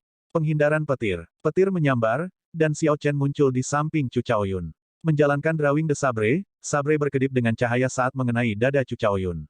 Bang! Chu Chaoyun membalikkan tubuhnya sedikit dan menggunakan jarinya sebagai pedang. Sebuah cahaya muncul di jarinya saat menghalangi pedang Xiao Chen, menciptakan suara yang bergema. Setelah gerakan pertama dari teknik pedang guntur bergegas diblokir, tidak ada cara untuk mengeksekusi gerakan yang tersisa. Xiao Chen dengan cepat mengubah gerakannya. Dia berteriak ringan, penerbangan dengan sayap, tarian teratur 1000 tahun. Bang, bang, bang, bang. Xiao Chen dengan cepat mengubah posisi di udara, mengirimkan cahaya pedang yang tak terhitung jumlahnya ke Chu Chaoyun. Chu Chaoyun berdiri di tanah tanpa bergerak dan menggunakan jarinya sebagai pedang, menciptakan cahaya pedang yang tak terhitung jumlahnya secara instan. The Flight on Wings awalnya adalah teknik bela diri dari Sekte Pedang Berkabut. Chu Chaoyun sangat akrab dengannya. Meskipun dia tercengang ketika melihat Xiao Chen melakukan gerakan ini, dia tidak panik. Meskipun pedang Qi ditembakkan kemudian, pedang itu tiba lebih dulu. Itu menari di atas angin dan benar-benar memaksa Xiao Chen untuk bertahan dari serangan aslinya. Lampu pedang menari-nari dan menembaki lampu pedang, menghilangkannya.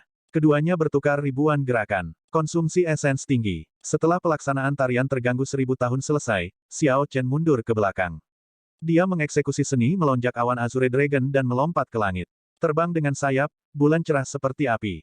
Sebuah fenomena misterius muncul di langit. Langit malam yang tak terbatas tiba-tiba menutupi matahari yang intens.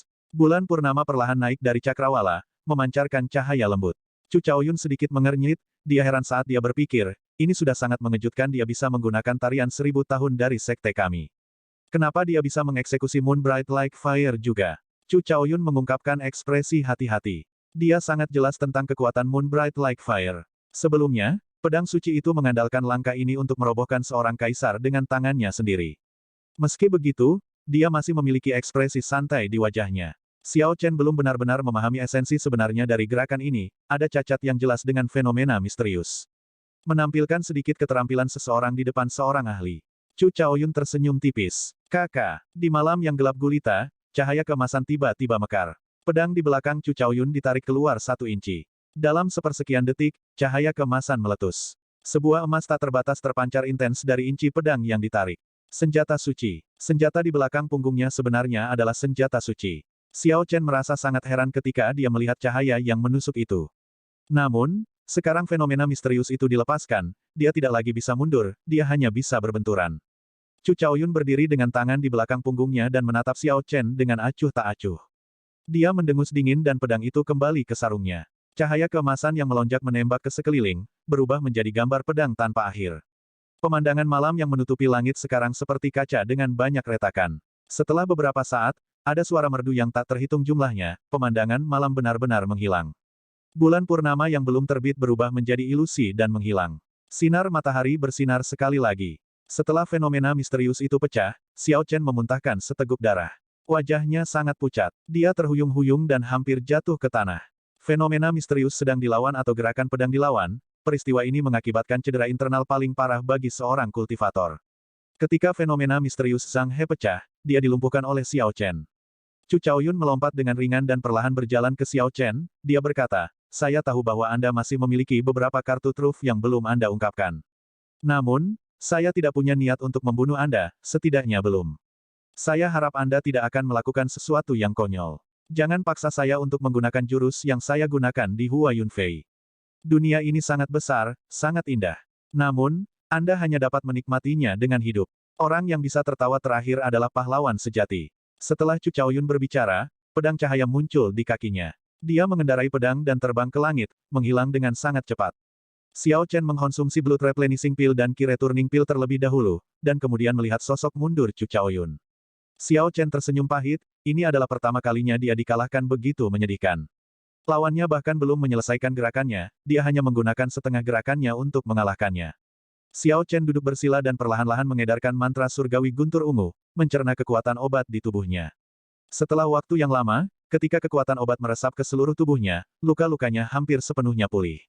Xiao Chen tidak ragu-ragu dan bergegas kembali. Meskipun bagian paling berharga dari Raja Singa Emas telah diambil, bagian lainnya juga berharga. Terutama tanduk singa di kepalanya yang telah ada selama ratusan tahun. Hua Yunfei, yang berada di kejauhan menuju pintu masuk sisa kuno, tiba-tiba melihat Xiao Chen berlari cepat. Dia mengerutkan kening dan berkata dengan kaget, meskipun tidak melihatnya untuk waktu yang singkat, dia benar-benar maju ke puncak master bela diri. Terlalu berbahaya untuk membiarkannya hidup-hidup. Kalian berdua, pergi membawa kepala orang itu kembali. Aku akan menunggumu di sisa kuno, Hua Yunfei memberitahu dua Grandmaster bela diri puncak di belakangnya.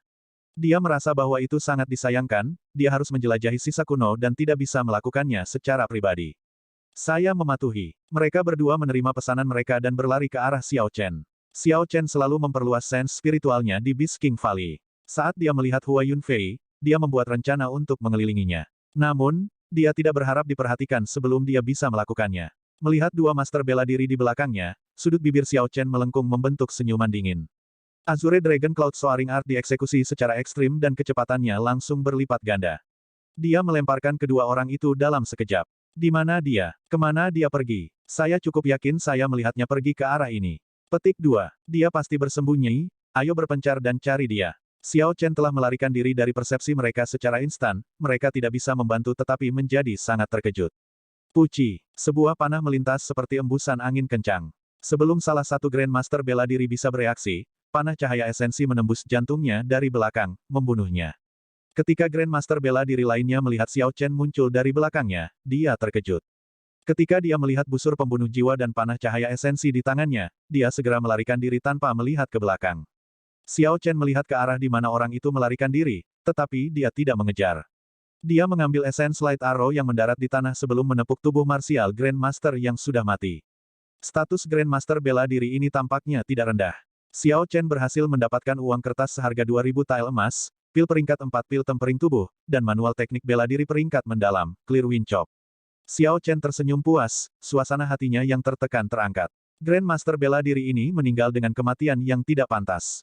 Dia diserang secara diam-diam dari belakang oleh Xiao Chen menggunakan Soul Slayer Bow dan Essence Light Arrow. Jika mereka bertarung dengan benar, Xiao Chen akan membutuhkan setidaknya 500 gerakan sebelum dia bisa mengalahkan orang ini. Xiao Chen melihat manual teknik bela diri. Clear Wind Chop, teknik bela diri untuk pedang. Sebagai teknik bela diri peringkat mendalam, itu sudah cukup berkualitas tinggi. Di beberapa klan, itu bahkan bisa dianggap sebagai harta keluarga. Hanya di klan bangsawan, seperti klan Hua, akan ada pelayan yang membawa manual teknik bela diri peringkat mendalam. Ini adalah sesuatu yang tidak bisa dibayangkan oleh klan kecil. Setelah 1 jam, Xiao Chen kembali ke tempat Raja Singa Emas meninggal.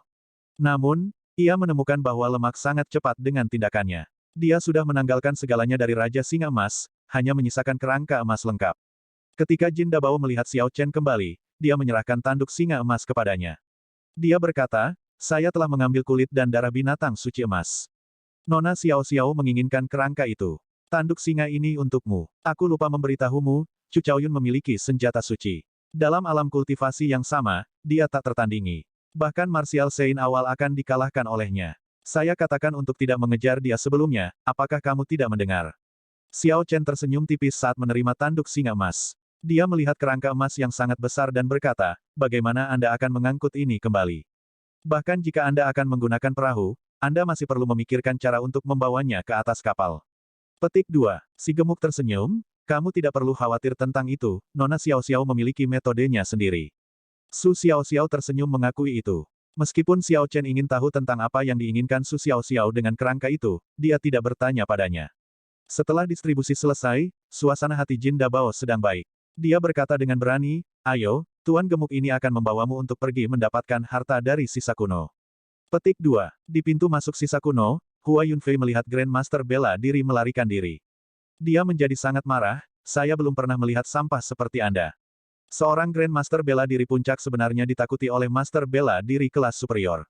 Grandmaster bela diri itu menundukkan kepalanya dan berlutut di tanah dalam diam.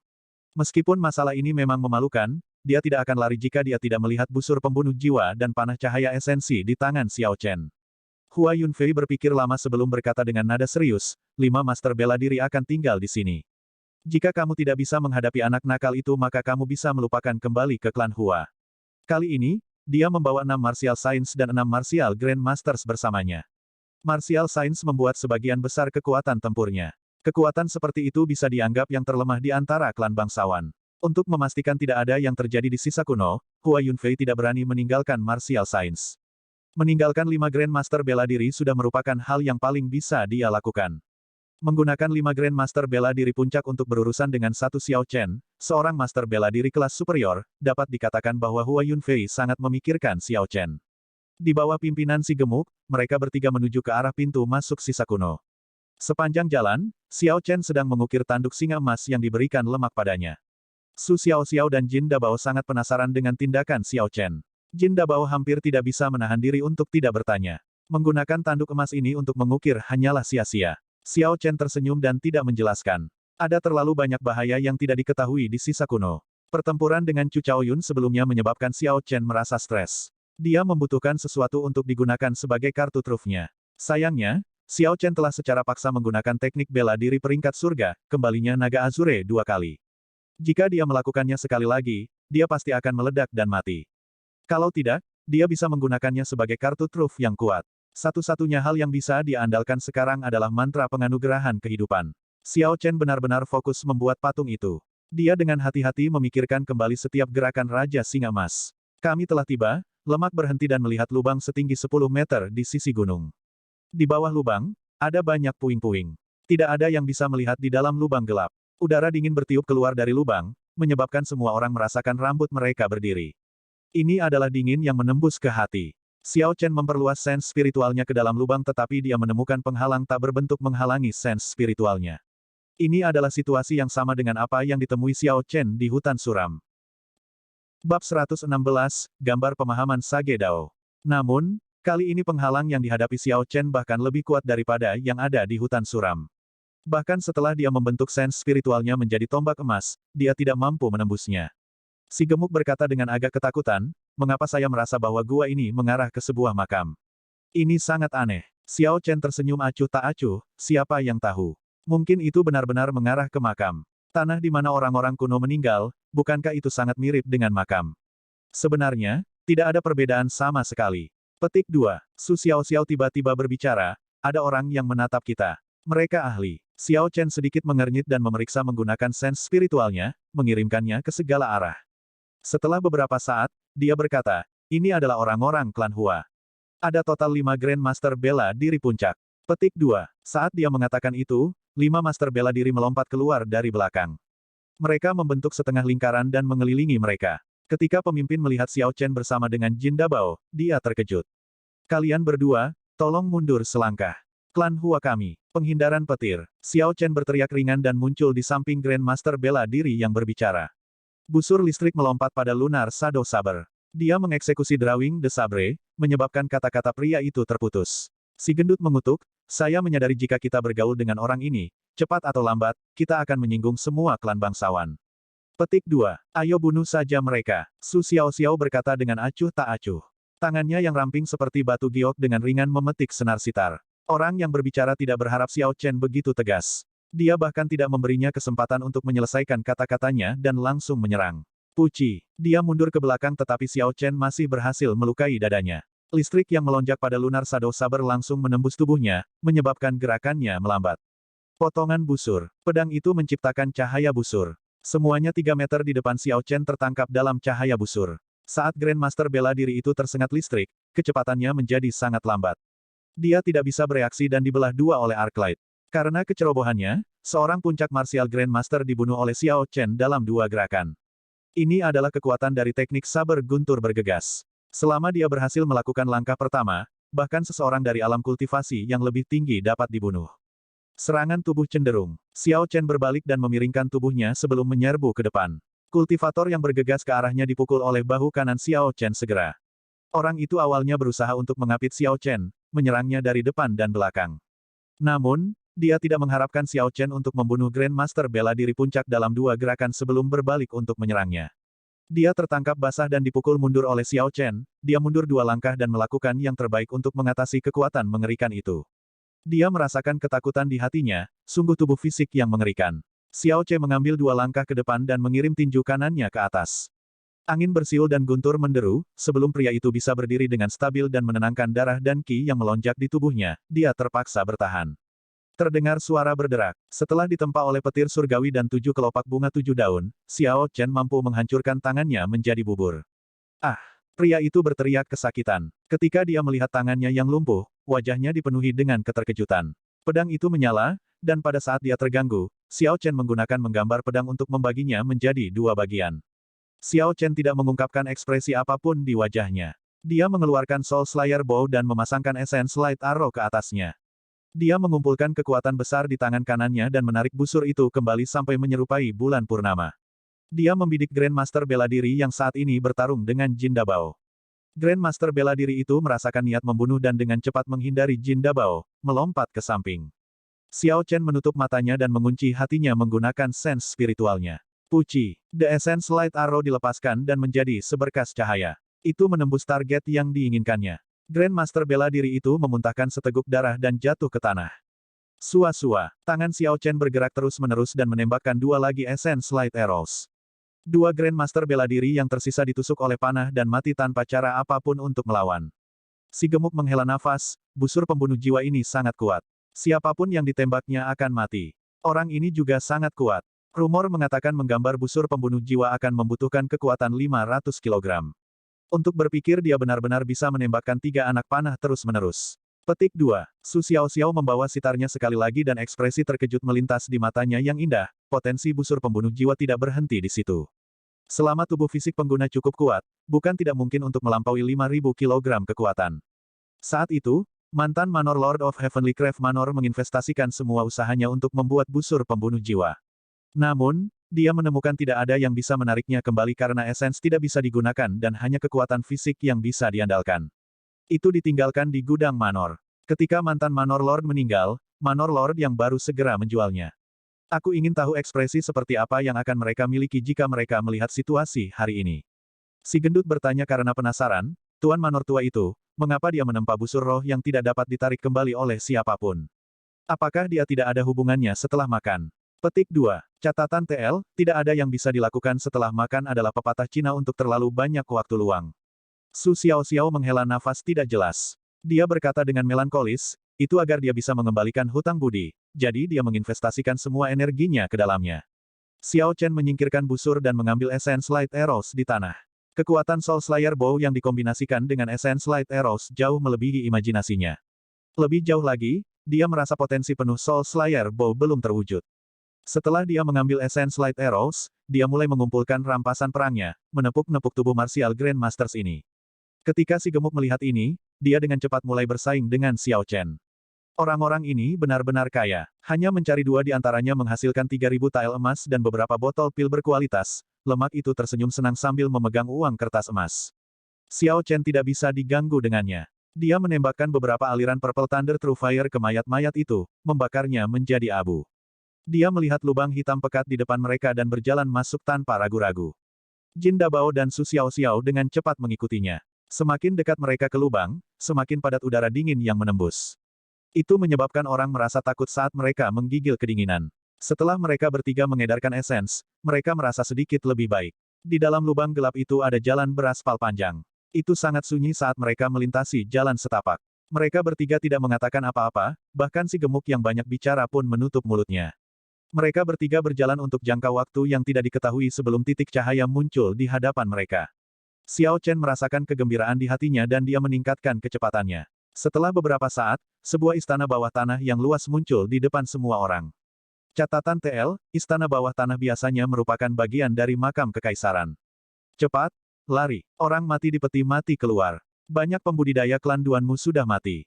Petik 2. Sebenarnya ada binatang iblis di sini.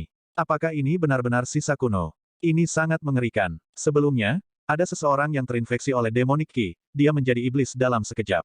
Petik 2. Sebelum mereka bertiga memiliki kesempatan untuk bersukacita, sekelompok besar kultivator berlari dari depan. Mereka jelas berniat melarikan diri. Kelompok itu segera menjadi khawatir. Fatih Jin sedikit terdiam sebelum dia berkata, apa yang terjadi? Mengapa semua orang berlari kembali? Petik 2. Xiao Chen menahan seorang kultivator untuk bertanya apa yang sedang terjadi. Kultivator itu menjawab, mengatakan klan Duanmu membuka peti mati kuno hitam di istana bawah tanah. Mayat di sana benar-benar hidup kembali dan mulai membunuh semua orang yang dilihatnya. Selanjutnya, di sungai yang tenang di istana bawah tanah, banyak binatang iblis seperti kelelawar tiba-tiba muncul. Mereka sekuat binatang iblis peringkat 5, dan mereka datang dalam jumlah besar. Xiao Chen ragu-ragu, haruskah saya kembali atau terus maju? Tiba-tiba dia melihat sekelompok orang memeriksa sesuatu di dinding di depan. Ini jelas merupakan teknik bela diri kuno. Para pendahulu mengukirnya di dinding tetapi kami tidak memahaminya. Tanpa tingkat pemahaman tertentu, tidak ada cara untuk memahaminya. Sebelumnya, saya melihat Ji Changkong datang ke tempat ini. Setelah dia melihatnya, dia segera menghancurkan 3 ukiran terakhir. Petik 2. Dia pasti memahami sesuatu, kalau tidak dia tidak akan menghancurkan 3 ukiran terakhir. Petik 2. Kelompok Xiao Chen dengan cepat berjalan mendekat. Mereka melihat banyak ukiran di dinding, ukiran orang. Ada yang menari pedang, ada yang duduk, dan ada yang berdiri diam. Ekspresi setiap orang berbeda, tetapi tindakan mereka semua memiliki dao tertentu. Setiap gerakan mereka tampaknya mengandung aura langit dan bumi. Xiao Chen melihat dari ukiran ke ukiran, menggunakan rasa spiritualnya untuk menyapu mereka. Saat sense spiritualnya memasukinya, dia merasa seolah-olah dia tenggelam dalam versi yang sangat realistis. Dia merasa bahwa dia mendapatkan sesuatu dengan setiap ukiran. Mantra surgawi guntur ungu sebenarnya beredar secara otomatis. Dia merasakan sensasi yang aneh. Ketika dia mencapai akhir, dia menemukan 3 ukiran terakhir dihancurkan oleh seseorang. Sepertinya Ji Changkong telah mendapatkan pemahaman di sini, dan itulah mengapa dia menghancurkan mereka. Xiao Chen merasa menyesal saat dia berkata. 3 keinginan paling penting dihancurkan. Peredaran mantra surgawi guntur ungu juga berhenti. Perasaan misterius yang telah dia hilangkan juga. Meski begitu, Xiao Chen merasakan esens di tubuhnya menjadi lebih melimpah. Ranah kultivasinya sebagai master bela diri kelas superior menjadi lebih kokoh. Su Xiao-Xiao tiba-tiba membuka matanya. Dia berkata dengan heran, ini adalah gambar pemahaman Sage Dao. Orang-orang di dalamnya adalah Sage yang benar-benar ada di zaman kuno. 3 gambar pemahaman Sage Dao terakhir dihancurkan oleh Ji Changkong. Jika tidak, akan lebih mudah untuk melihatnya. Petik 2. Lemak itu menatapnya untuk waktu yang lama dan dia tidak bisa melihat Dao di dalamnya. Dia berkata dalam suasana hati yang buruk, apa yang bagus tentang gambar pemahaman Dao ini? Ini bukan teknik bela diri. Orang yang mengukir ini tidak bermoral. Dia bisa saja mengukir gambar penganugerahan Dao. Bukankah itu lebih baik? Tepat setelah si gemuk berbicara, seorang sage yang duduk di ukiran itu sepertinya telah mendengar penghinaan si gemuk. Kelopak matanya tampak berkedut. Apa yang terjadi? Aku baru saja melihat kelopak mata orang itu berkedut. Apakah aku melihat hantu? Aku juga melihatnya. Petik 2. Bang! Sebuah energi yang tampaknya melampaui ruang dan waktu dikirim keluar. Semua orang merasa terpesona, pada saat mereka bereaksi. Mereka melihat lemak jatuh lebih dari ratusan meter jauhnya. Dia bahkan berguling terus-menerus, berteriak kesakitan. Semangat Sage terwujud. Tatapan dari puluhan ribu tahun yang lalu sebenarnya sangat perkasa. Ini sangat mengerikan. Meskipun Sage sudah mati, Holy Might-nya masih ada. Bahkan setelah 10.000 tahun, itu tidak memudar. Memang, lihat lemak mesum itu. Di depan Sage, dia pasti makhluk yang seperti sampah. Xiao Chen bergegas mendekat dan membantu si gemuk, bagaimana perasaanmu? Apa kamu baik-baik saja? Si gemuk menepuk-nepuk debu di pakaiannya dan ada ketakutan yang tersisa dalam suaranya saat dia berkata, saya melihat sepasang mata. Mata itu penuh dengan kekacauan. Sebelum saya bisa bereaksi, saya terlempar. Petik 2.